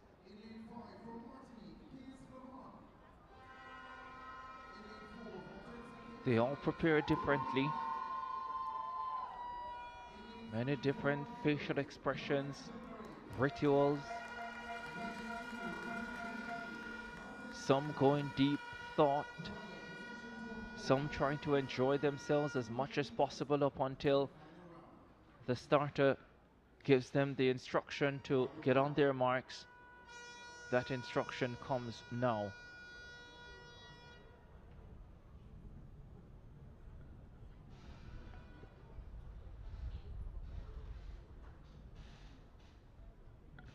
Second semi-final heat in the under 17 boys 200 meters.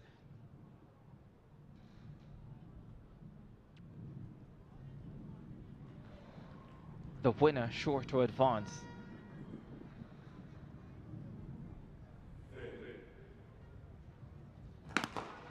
Off they go.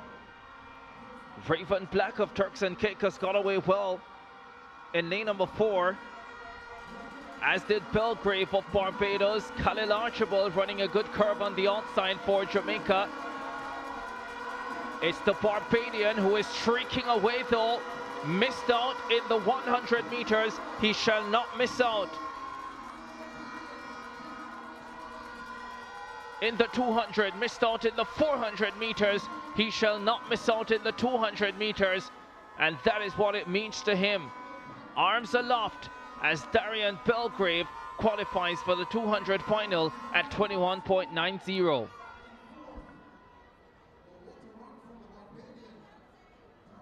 Looks of concern here for the Jamaican Khalil Archibald.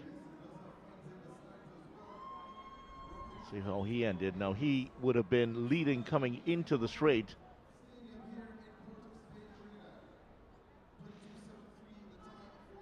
Now that's where you start to see Belgrave start to turn it on, and as they got into the straight, well then it was all over from there. He would have been leading Raven Black of the Turks and Caicos Islands, and as Black started to fade, it was Archibald that came up, and Archibald gets there in second place. Well, is he going to go through to the next round? This heat wasn't quite as fast as the first. It'll be interesting viewing the times, and here they are. Belgrave going through 21.90, Archibald 22.17. And Black 22.39. So Archibald with 22.17 in a qualifying position. Black 22.39. Also, does it puts him in a qualifying position? Yes.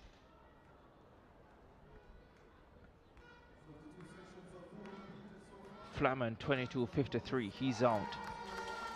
So the non-automatic qualifiers at this stage. 2 from the first heat. Simon 22.01, the Antiguan, and Saint Hilaire of Turks and Caicos 22.15, and now 22.17 the Jamaican Archibald, and 22.39 for Raven Black of the Turks and Caicos, but there are still 2 sections to come.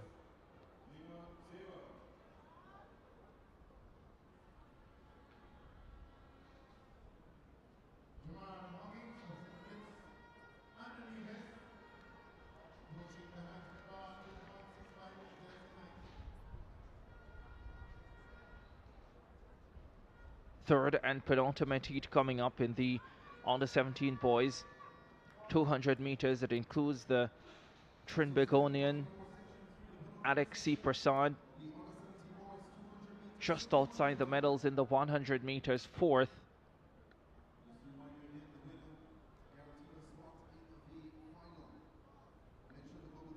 Can he better that over 200 meters? There's the lineup.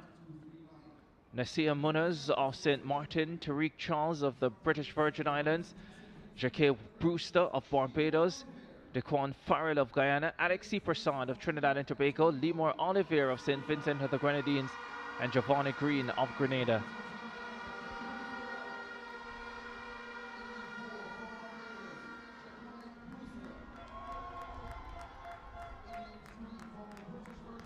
Olivier there for St. Vincent and the Grenadines.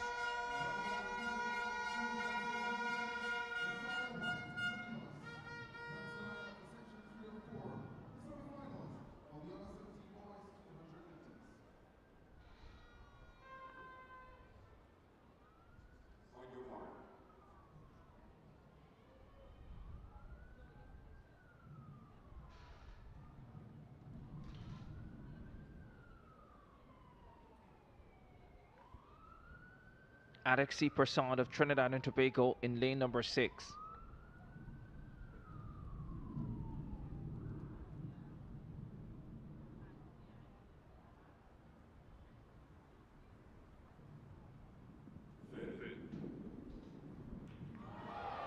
Wow.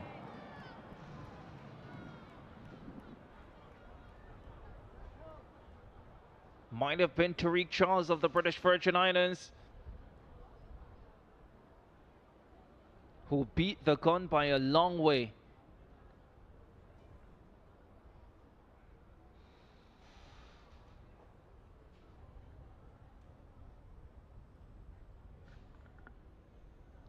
Yeah. No doubt about that.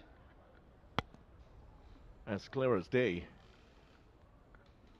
And it is pretty clear here at the Hasely Crawford Stadium. Red card. No protest. No need to. The PVI number 1, Tiandre Frett, a 100 silver medalist last night, will be in the 4th and final semi-final race. He's the one expected to challenge for a medal over 200 meters. But they've lost their number 2, Tariq Charles, to a false start. 5 remaining in this semi-final race. 3rd of 4. Off they go now. Farrell of Guyana. Prasad of Trinidad and Tobago getting into his running. Olivier of St. Vincent and the Grenadines close on the outside. The Barbadian Brewster going brilliantly, and Prasad challenges him down the stretch. Alex Prasad gets the crowd going with the semi-final win. Books his spot in the final. 4th in the 100 last night. He'll get a chance to fight for a medal again over 200 meters. Well, he's brought a big cheer into this Trinidad and Tobago crowd. 21.99 his time, but he is true to the final. So Alex Prasad setting hearts alight here at the Hasely Crawford Stadium. Was it Brewster of Barbados that also got close to him? I think Brewster finished 2nd.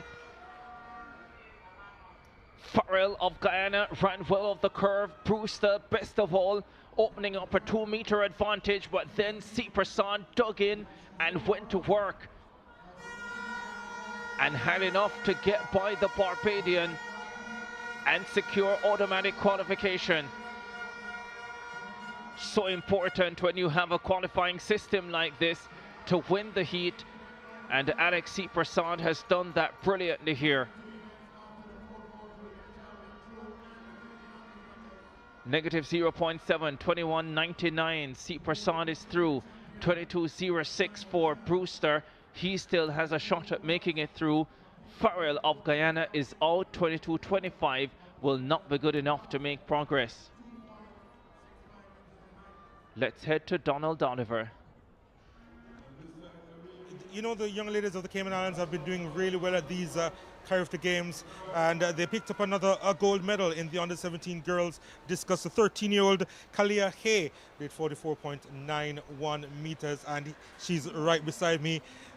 Wonderful performance. Not quite your personal best, but what was it like out there for you? It was exciting. I've been preparing for this for a long time now.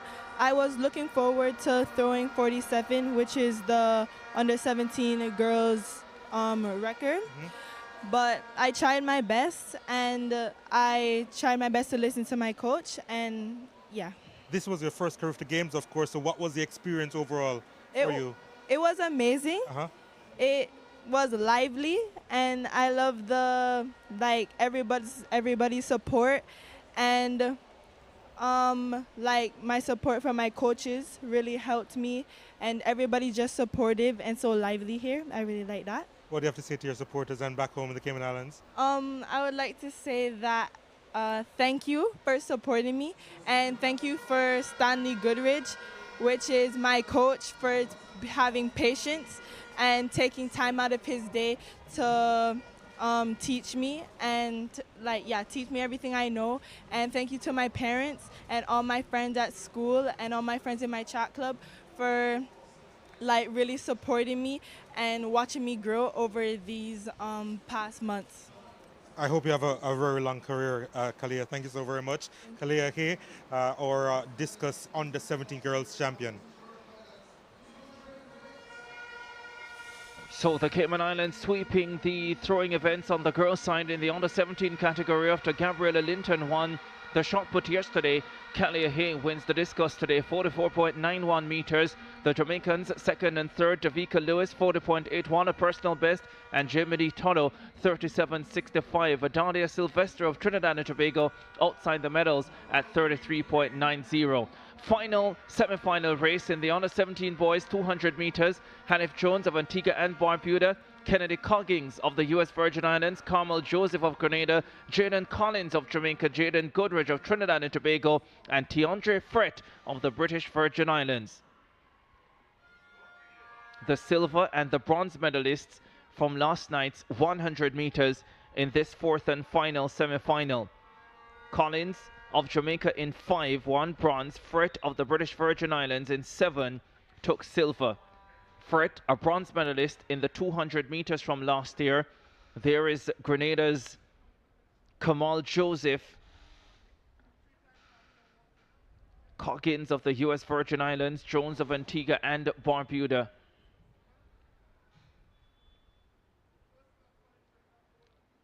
I think Frett is a better 200 runner than he is a 100 runner, and he looked spanking in the 100 meters to grab that silver last night. The only medalist for the British Virgin Islands at the Carifta Games in 2024 is 200 bronze. He's already put them on the table this year. Off they go. Final semi-final race. Tiandre Frett got away well.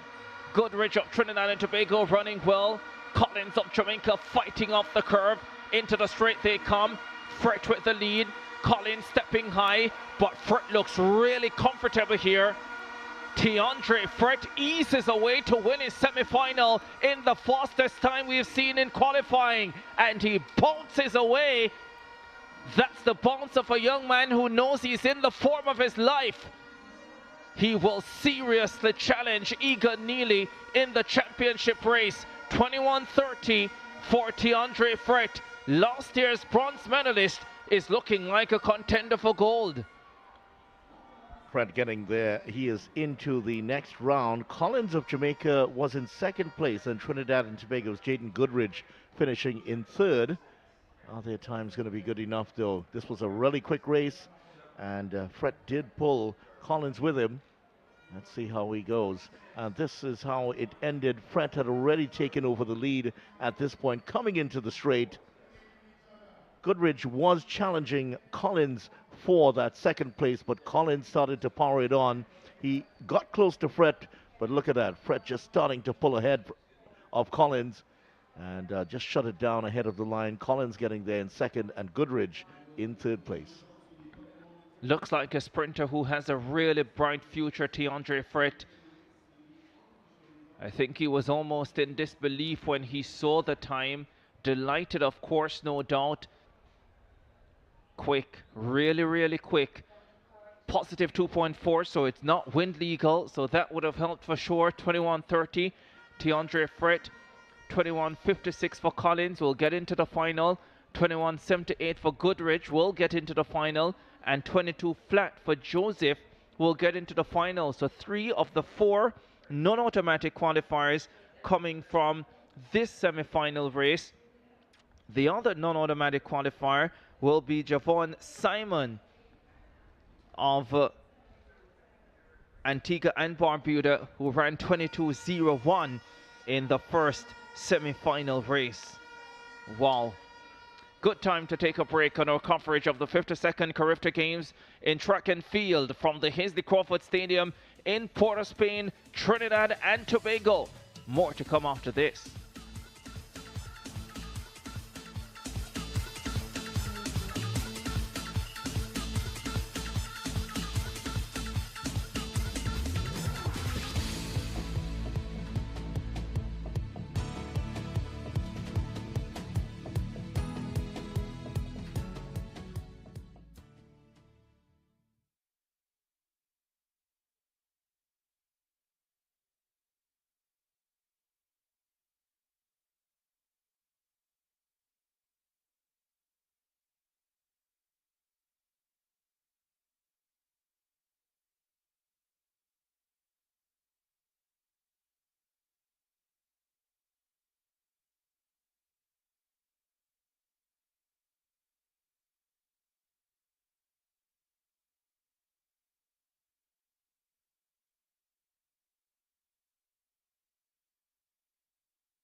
Back at the Hazley Crawford Stadium in Port of Spain, day 2 of the Carifta Games, track and field.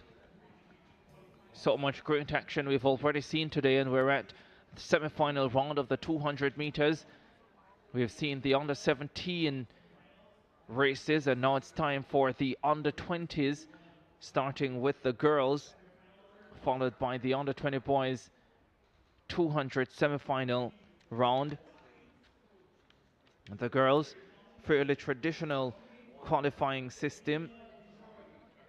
Well, actually not, because there are only 4 semi-final races on the girls' side, so it will be difficult qualification. The winner plus the next 4 best on times. And the boys will have 5 races, which will be the winner and the next 3, so even more difficult for the under-20 boys. Shawnee Miller-Weber, the Carifta record holder, 22.77, set in 2013. There is a young lady in the field who has run faster than that. Not in this first semi-final race, though. There's the lineup. Alexia Vrenel of Martinique, Chloe Francois of Guadeloupe, Shaquia Jacobs of St. Vincent and the Grenadines, Sabrina Dockery of Jamaica, Anaya Nurse of Barbados, Shade John of Grenada, and Amelia Dejo of Haiti.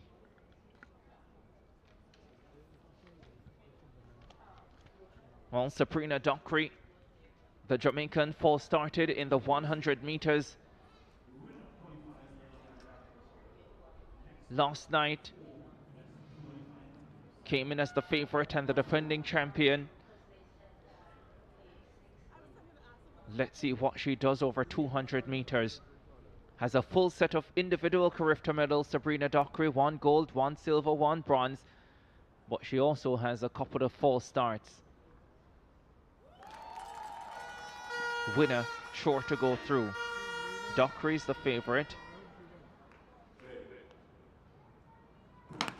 Off they go. Sabrina Dockery got up well for Jamaica. Right up on Anaya Nurse of Barbados. Nurse is running a good curve as well. But Dockery transitions well down the straight. Last year's bronze medalist streaking away from the rest of the field. Sabrina Dockery of Jamaica all the way to the line in 23:65. She secures her place in Monday's final. I'm sure she was stung by that false start last night, but no doubt about it this time. 23:72 in getting across the line and getting the automatic qualifying spot. Well, next to her is Ania Nurse of Barbados. She was a couple meters behind. Take a look at these times. So top 4 plus the 4 next best.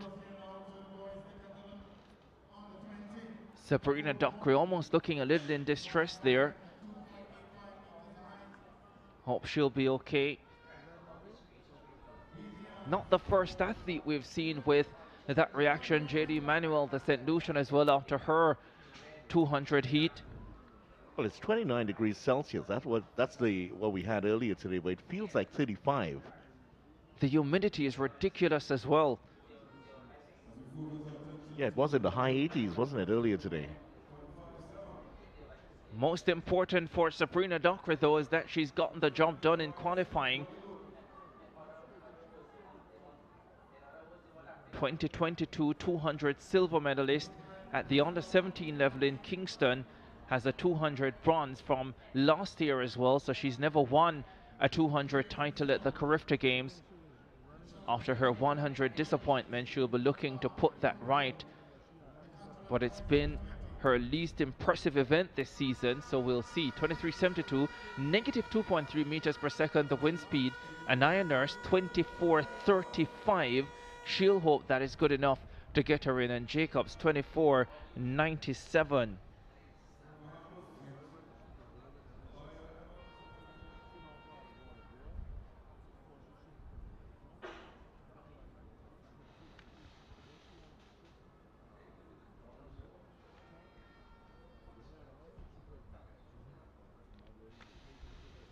First of 4 races out the way in the semi-final round of the under-20 girls 200 meters. There's a look at Jemiah Nabi, and behind her the defending champion and the 100 champion Shanoya Douglas of Jamaica.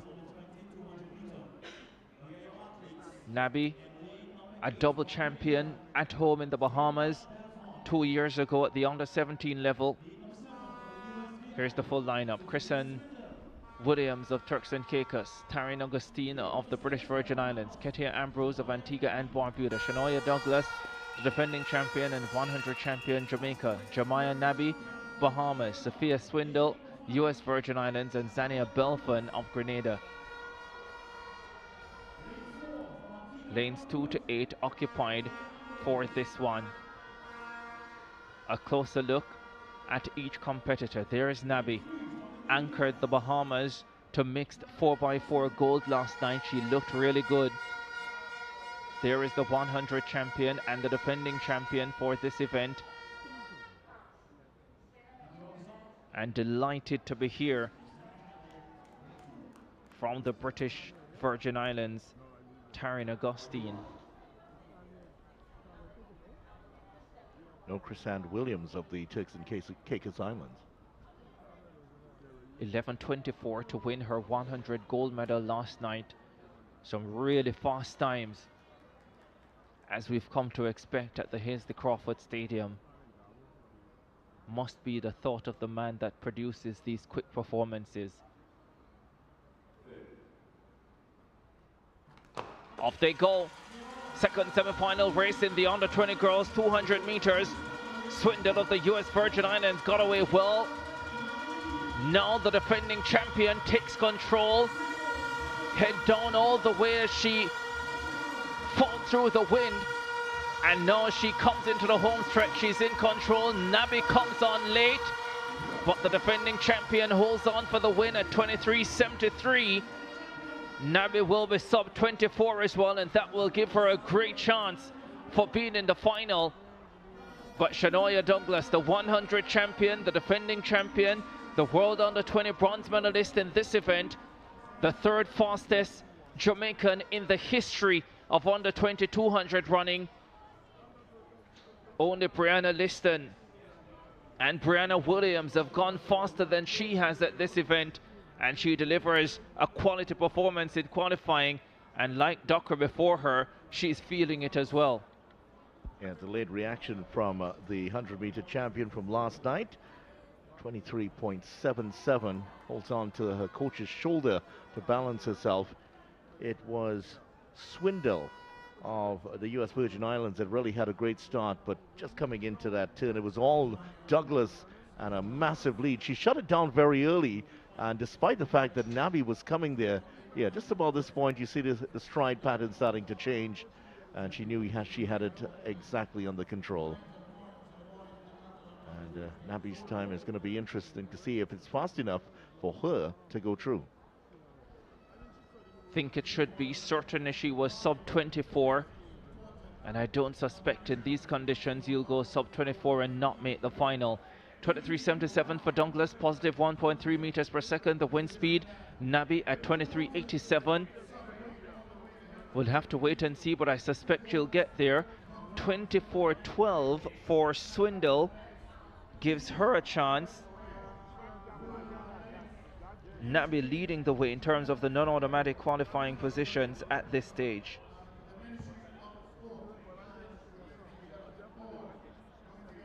That means that Shanika Jacobs of St. Vincent and the Grenadines at 24.97 from the first is out, but still a chance for Anaya Nurse of Barbados at 24.35.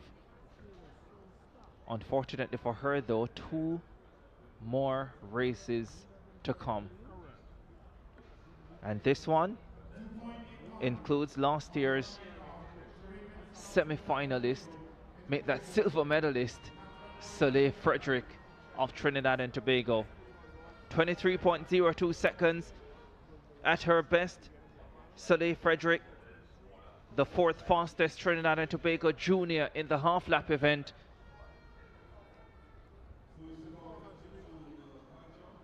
There's the full field for this third one. Melody Melfort of Guadeloupe, Renisha Johnson of Turks and Caicos, Soleil Frederick of Trinidad and Tobago, Shatalia Dorset, the 100 silver medalist for the Bahamas, Brianne Barnett of Haiti, and Kenitha Fraser of Guyana. Not many would have given Dorset a chance at securing a medal in the 100 last night, much less silver. There's Brianne Barnett. But Dorset, under 17 silver medalist a few years ago, now on under 20 100 silver medalist. Frederick, a silver medalist from last year, soaks up the adoration of Trinidad and Tobago. 6-1, Renisha Johnson of Turks and Caicos and Melfort of Guadeloupe closing out the field. Penultimate race in the semi-final series for the girls under 20 200 meters. Carifta Games 2025, Hasely Crawford Stadium, Port of Spain. The facility, the grandstand, filling up nicely. Hopefully we'll get an even bigger crowd tonight than we got last night for the evening session, when Most of the finals are contested. Certainly all the track finals are contested. What can Soleil Frederick deliver?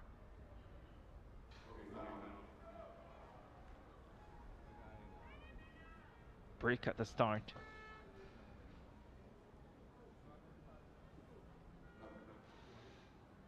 Beaten by Dorset over 100 meters. I think they've always been better, the Frederick twins, at 200 meters. Sanaya, the champion in the Bahamas 2 years ago, but so much happened in that race.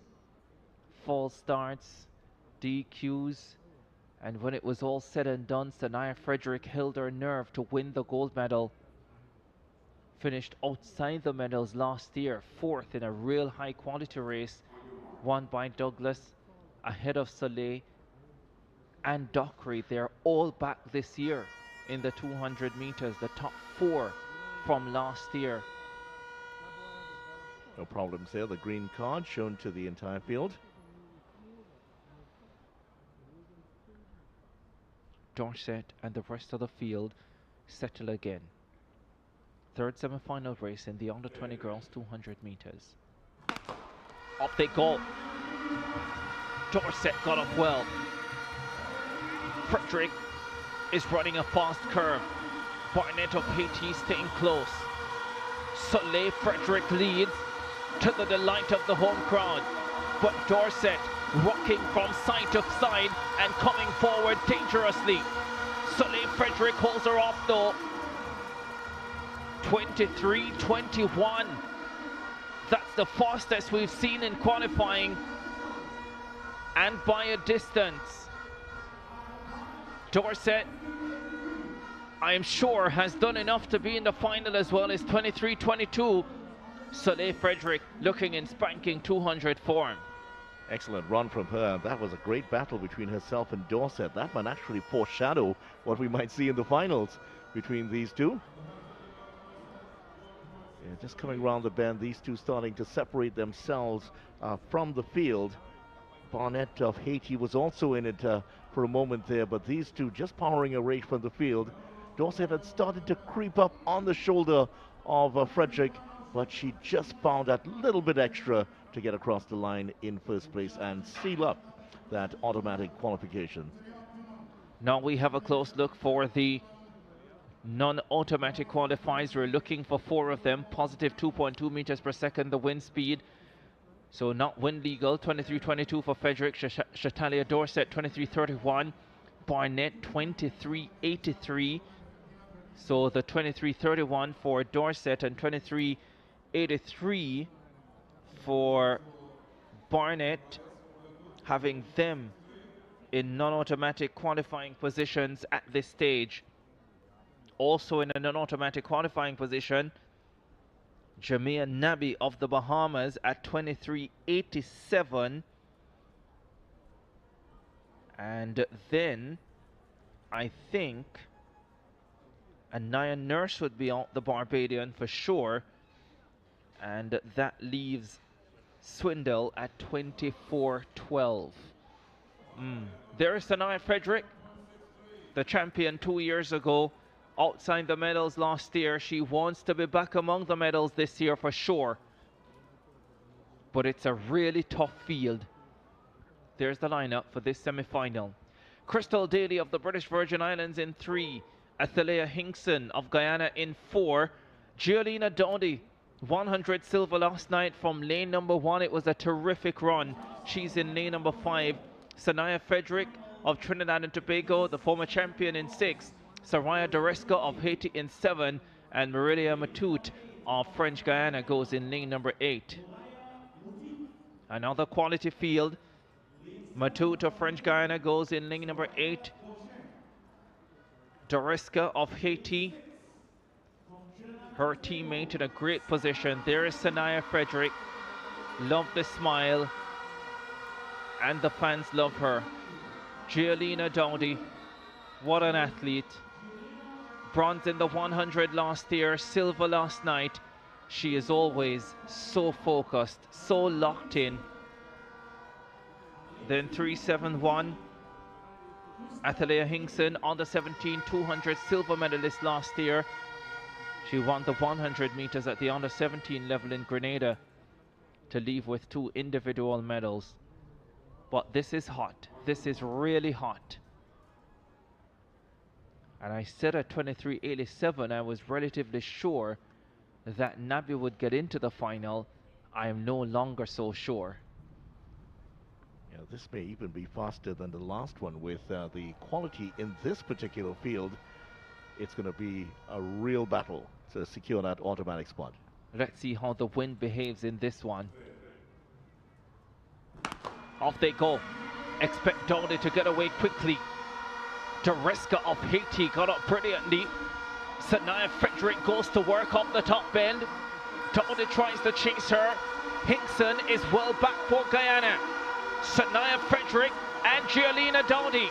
Only the winner assured a spot in the final.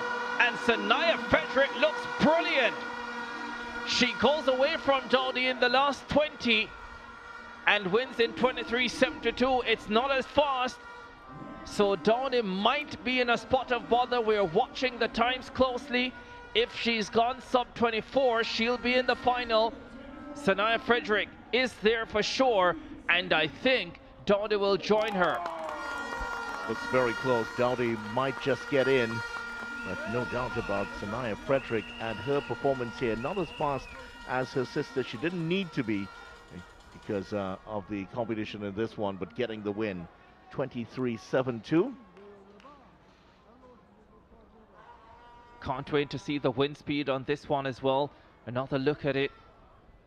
Worked really hard off the top bend. Sanaya Frederick established herself. Commanding advantage. Dowdy challenged halfway down the stretch, but as the race went on, Frederick became more relaxed and just moved further away. Excellent effort from the 2023 champion. Job done, small smile on her face. She and her sister are into the finals. Confirmation coming up. Negative 3.0 meters per second, the wind speed. I thought so. 23.79. Frederick is in. Giolina Dowdy is out, and that is a real shame because she's been denied by the wind here. And if there is a reason that individuals may not like this qualifying system, this is it. One of the best competitors is out because the wind is negative 3.0 meters per second. It certainly was. There was a change in the wind direction. You could have seen it just before they went off. The flags were blowing in a different direction, and that has unfortunately worked against the Antigua and Barbuda athlete.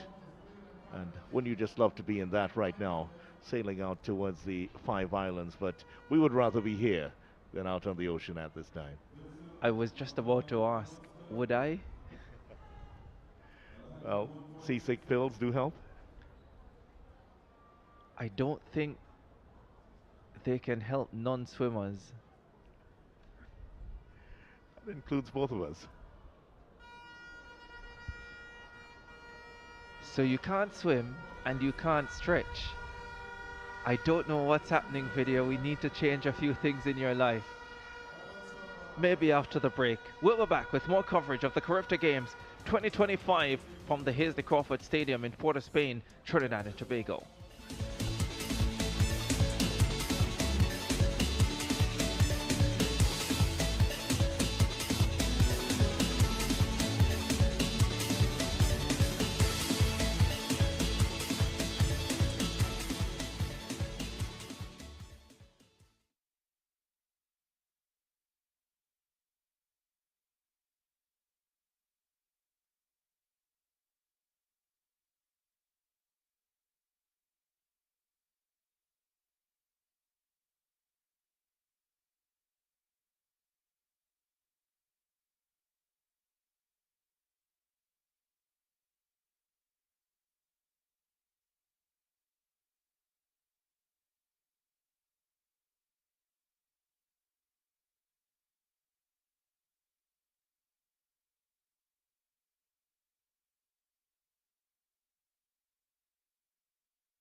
Welcome back to the Hazley Crawford Stadium. That's Cumberland Hill, where all of the television and radio signals emerge from. And that's where the rest of the country and even parts of Venezuela get some of the broadcast here from Trinidad and Tobago. Hazley Crawford Stadium looking in immaculate condition. A lot of over 30 million spent to refurbish the track and everything for these games.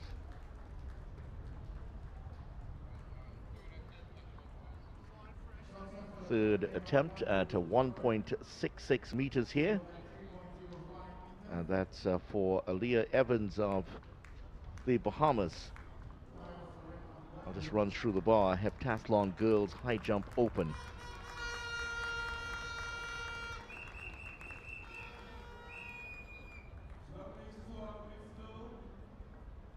So just Tanique Vincent of Trinidad and Tobago and Jamaica's Callum MacDonald remaining in the competition.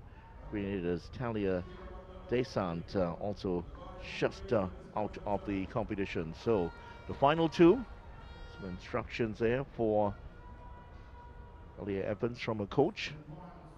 And the bar will move up here by 3 centimeters, so it should be up to one. Well, they're just confirming 166, so it should be going up to 169.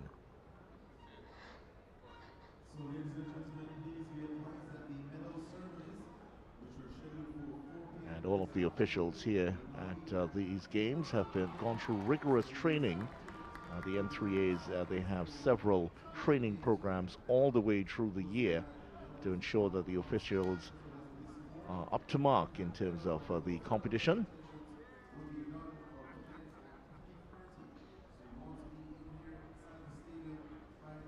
There is Vincent of Trinidad and Tobago. Twin brother is competing and leading his competition. And he does help her out in terms of the jumping. Does work with her closely. And this is her first attempt at 169. Well, didn't feel up to it and decides to try again. Has time.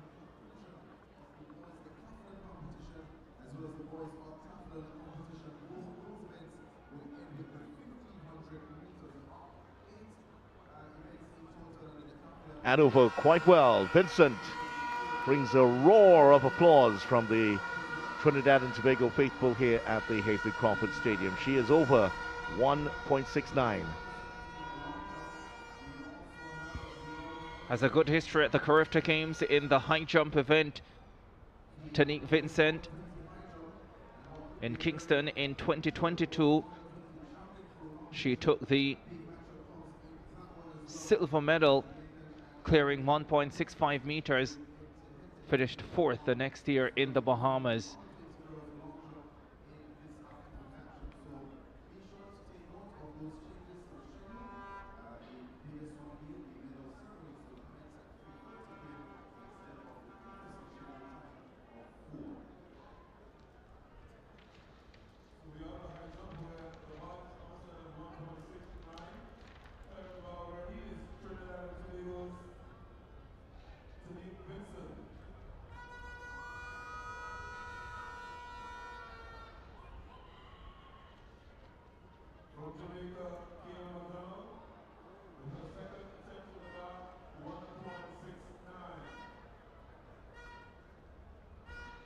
On to the second event in the Octathlon. The 100 hurdle started us off this morning with the Bahamian Evans taking the win there and the early advantage.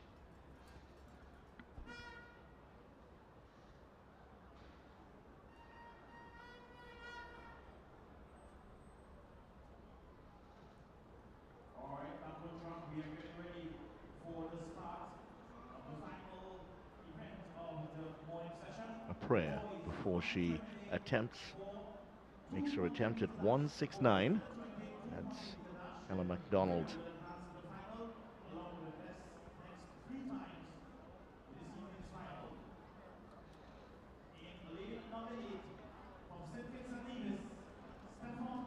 Well, maybe you could have seen that one coming. She just didn't seem to get the feet right before attempting the jump. Slightly mistimed that run in. So she will have another couple of attempts here. 200 qualifying coming up for the under-20 boys. Once again, really tough qualifying series. 5 heats with the winner of each and the next 3 best on times advancing to the final set for Monday. In this first semi-final, the Jamaican Julia Gallimore has run 20.72 and starts in lane number 6. You're looking there at AJ Delpeche of St. Vincent and the Grenadines. I think his first entry into the Carifta Games, Delpeche, was in the high jump.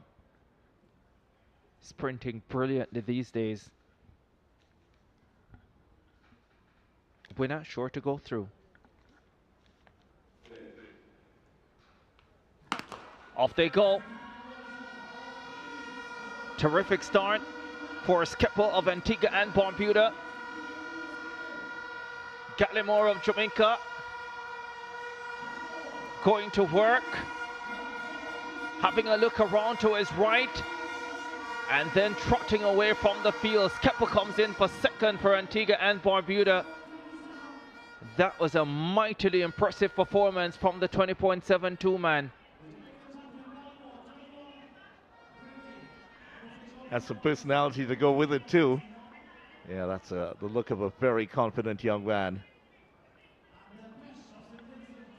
Second at the Jamaican High School Championships. He was second at the Jamaica Under-20 National Championships last year as well.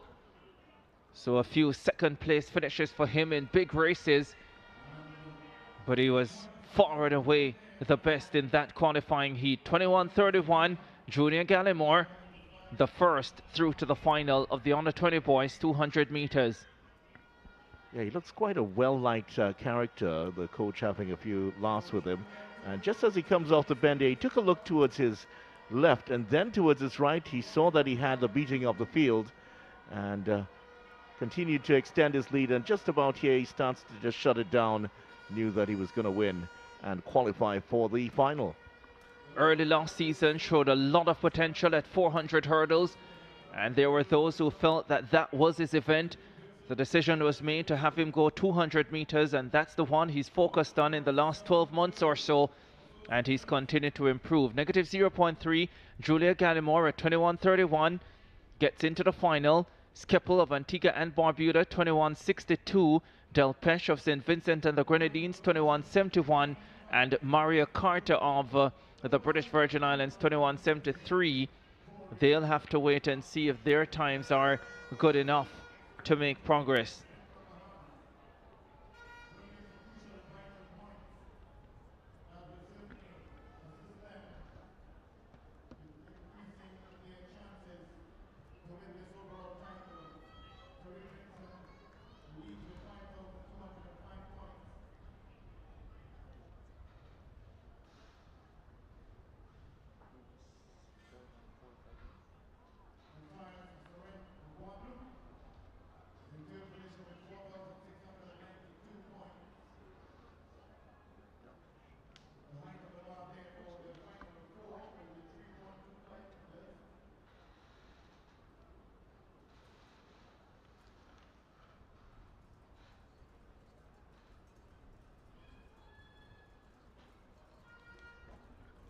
Second of 5 semi-final heats coming up in the Under-20 boys 200 meters. Deshaun Cole of Trinidad and Tobago in this one, but Miles Outerbridge of Bermuda has gone sub-21 this season. Can he back that up here when it matters most?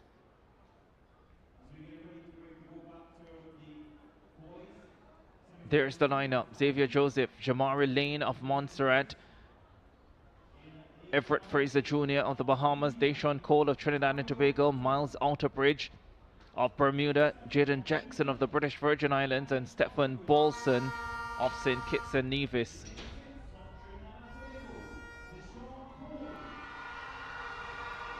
Trinidad and Tobago excited to have Cole in this one. Outer Bridge, though, has a very fast time to his name this season, but this is where it matters. Have to be able to deliver it here. 6:05 Jamari Lane of Montserrat and Xavier Joseph in lane number 2 for the Turks and Caicos Islands.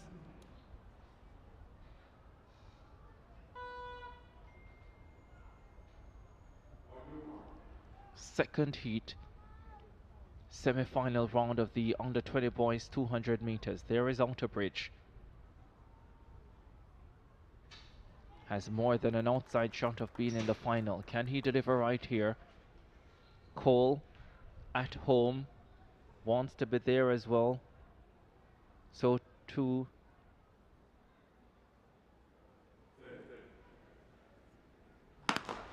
Off they go.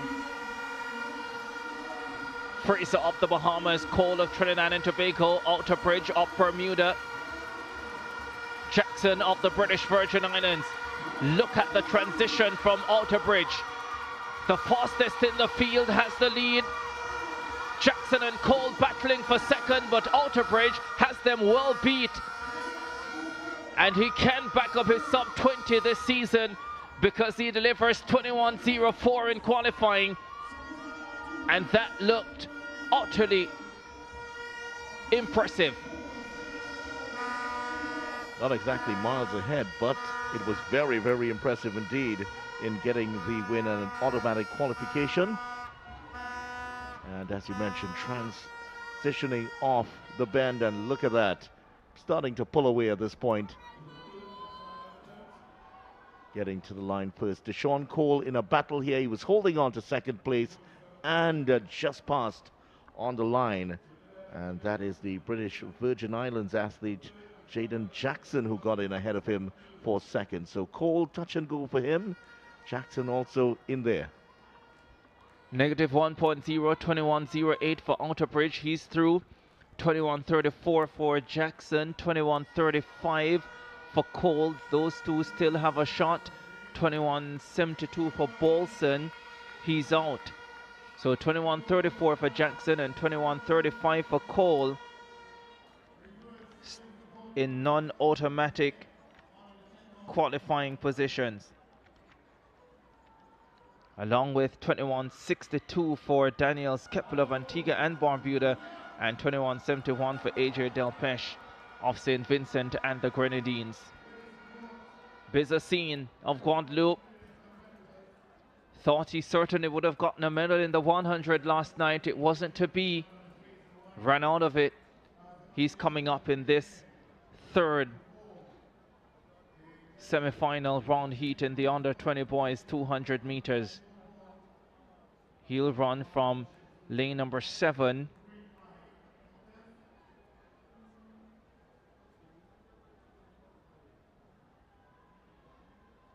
Jaden Green from Barbados in the lineup as well, another sub-21 performer this season. What does he have in store? David Heron of St. Martin, Ian George of Grenada, Jacob Ebanks, Cayman Islands, Jaden Green, Barbados, Hakeem Chinapu, the under-17 champion from last year, Trinidad and Tobago, Lan Bizzacine, Guadeloupe, and Preston Ephraim III of Bermuda. Hakeem Chinapu false started in the 100 yesterday, ran on the protest. As we go through the field, there is Bizzacine outside the medals in the 100.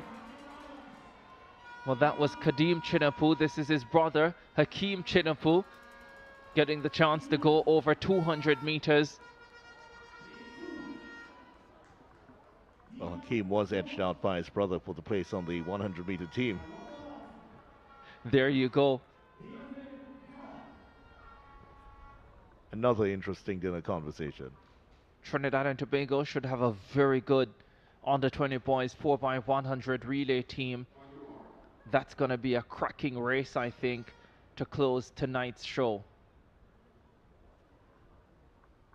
Of course, and with Dylan Woodruff's performance also, that will certainly be something to see. He's lightningly scary on anchor, Dylan Woodruff. Third heat of 5. Winner sure to go through. Off they go. The Barbadian Jaden Green in lane number 5 has responded brilliantly. Already up on Chinapu and Bizzacine. It's the Barbadian Green who leads Chinapu down the stretch. And he's shrieking away. Terrific effort. Oh, that super qualification. Chinapu gets second. Bizzacine is third. 21.04. Jaden Green looking in spanking form there. He was flying from the gun. Very, very impressive. The same time that we saw from Miles Outerbridge. So those two, in fact, it's been adjusted to 21.07 now. So he is true. Chinapu is in second place. A little bit disappointing for him. He was in contention here. Had some pressure from the outside. Bizzacine was putting the pressure on him. He fell away, and then towards his left, that's where the challenge came. Jaden Green, wow, that is superb from him. And you felt that he was just shutting it down at the end.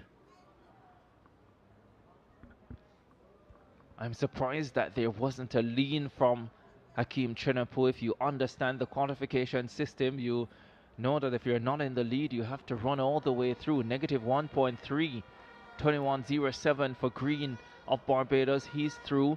21.49 for Chinapu and 21.52 for Bizzacine. They still can advance to the final.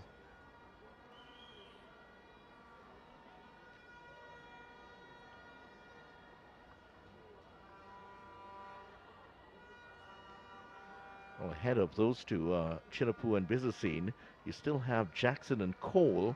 Cole of Trinidad and Tobago, 21.35 in Heat 2. Also from Heat 2, Jackson of British Virgin Islands, 21.34. They are ahead in that, in securing perhaps those two non-automatic qualifying spots. None of those from the first heat can now advance. They're all out, including Daniel Skepel of Antigua and Barbuda, who ran 21.62. Here's the fourth and penultimate semi-final round heat coming up in the under-20 boys 200 meters. Jamaica's Tyrese Foreman is another sub-21 performer, and he's in this lineup. There it is, Nazaria Gums of Anguilla, May de Jean-Lee, Martinique, Tyrese Foreman, Jamaica, Tishon Easton, Guyana, Neon Stanislaus of Grenada, and Ryan Simeon of St. Lucia. Penultimate semi-final round heat in the under-20 boys 200 meters. All the favorites have been distinguishing themselves really well, and it is setting up a fantastic final. I tell you what, just looking at the body language, Foreman is dancing away out there. He looks very, very relaxed, almost Usain Bolt-like. Not sure if you're up to date with the latest dancehall moves, but I think that's one of them. There he is. I am up to date in knowledge, not necessarily in action. Execution might be the problem. Well, maybe if I were trained, then I could execute.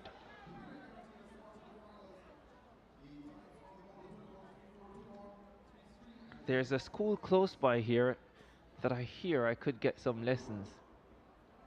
Yes, there are a couple of dance schools around here. There's also a gymnastics school. Tots and Tumblers is also around here. So who knows? You can get all sorts of training in this particular area. It's known for its sports and dance.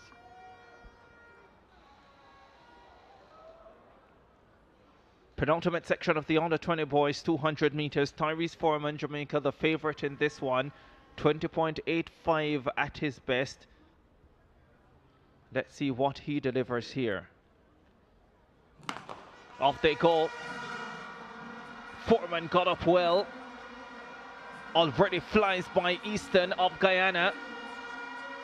The big Jamaican powers off the curve and has a commanding advantage. Tyrese Foreman well clear. Look at the rest of the field, almost in a line behind him, but Foreman won it by about 10 meters. It's 21.18. It's not the fastest we've seen in qualifying, but aesthetically, it looked really good. I tell you what, he was dancing before the race. He might be dancing a bit more now. That was an impressive win here. So we've had 4 very impressive performers. Gilmore in the first, Outerbridge in the second, Green in the third, and now Easton. And who's going to join him in the next one? Foreman, correction. In the heat number 4. Of course, we have a couple of sub-21 performers in this last heat. Very much the case. Will be an interesting final section, but Tyrese Foreman with a wonderful curve made things very comfortable and relaxed for him down the stretch. He is so powerful, has come on the scene in Jamaica in a serious way in 2025. Won the Carifta trials and wins his first round heat here. 21-22, negative 1.5. Easton 22.01 will not make progress, so only the winner from this one will advance to the final.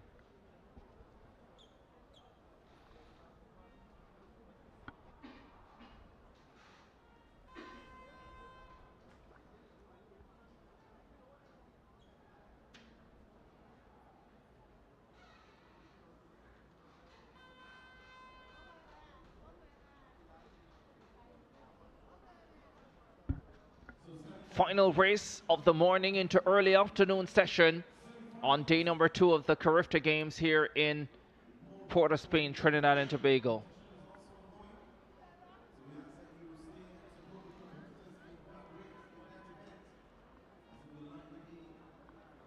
The only other event that's going on right now would be the pole vault, the Decathlon. Here's your field. Bahamas's Emmanuel Adams in 3. Registry of Turks and Caicos in 4. Daly of Antigua in 5. Gentil of Haiti in 6. Allen of Guyana in 7. And Brooks in lane number 8. And he is out of Anguilla. Kasar and Daly of Antigua and Barbuda in this field. The NACAC under 18 double champion 2 years ago in 2023. Set to go in lane number 5. I'm not sure I'm seeing him. I think he's a non-starter here, Kasai Daly. So that leaves one sub-21 performer in the field. That's Jean-T Markinson of Haiti. He'll go in lane number 6.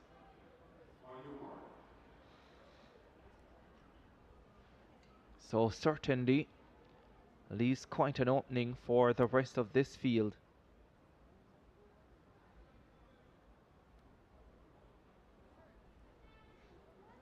Markinson Jean-T in 6 starts favorite. There he is.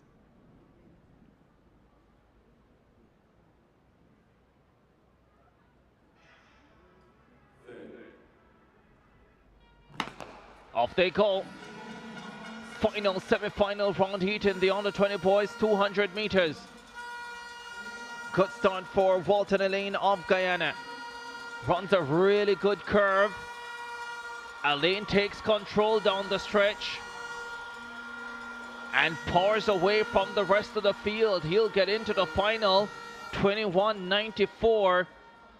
He's gotten the perfect heat because in no other heat he would have qualified with 21.94, but he got the opportunity and he took it brilliantly. 21.97 wins the 5th and final semi-final race and gets into the championship battle on Monday. Well, hugely disappointing there was Jean-T of Haiti. He never really got going. Yeah, I must admit, sometimes I question some of these entry times, and that was one of them I questioned. And didn't look like a 20.95 man.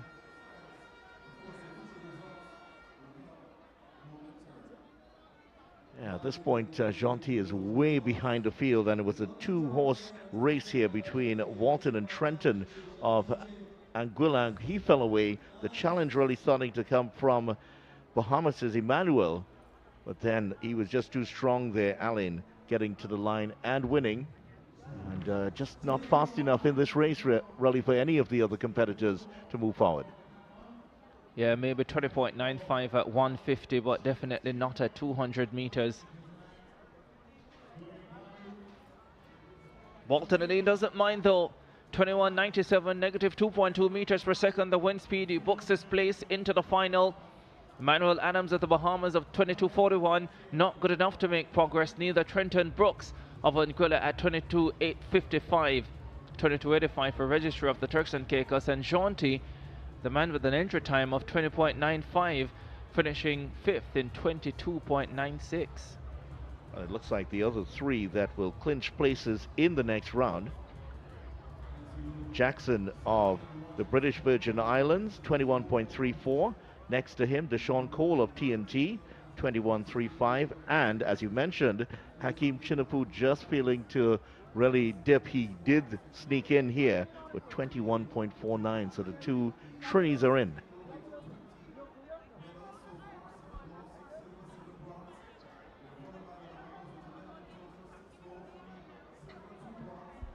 We go to a break on our coverage of Carifta Games, day number 2, morning session.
Beautiful, beautiful Port of Spain, Trinidad and Tobago. That is the venue for the 52nd Carifta Games in track and field. Well, it's also Trinidad and Tobago, the venue for the Carifta Games in swimming. And we're at the track and field stadium, though. Here's the Crawford for day 2 action. We're still essentially in the morning session, even though we've gotten to afternoon now. A number of the fans have already filed out of the facility, but we are still here. And so too is Donald Oliver, and we know that whenever he's in the mix, there is a special feel and feature for you? Donald Oliver. Yeah, wonderful shot of the Hazley Crawford Stadium as we wrap up this morning session on this second day. We're looking forward to what's going to be taking place in the evening session here as a number of finals will take place, but some exciting performances we've seen so far on the track and on the field as well. Pretty warm conditions here, but again, the athletes just pretty much giving their all, and I'm sure we will see a proper picture on how these championships will play out at the end of day 2 when we take a look at the medal standings on the end of day 2. Yep, so it's been absolutely wonderful this morning session on this second day, and we thank you for joining our coverage. It's pretty much a wrap on this morning session, and we ask you to join us at 3:15 p.m. local time for the start of the afternoon session. It's goodbye for now.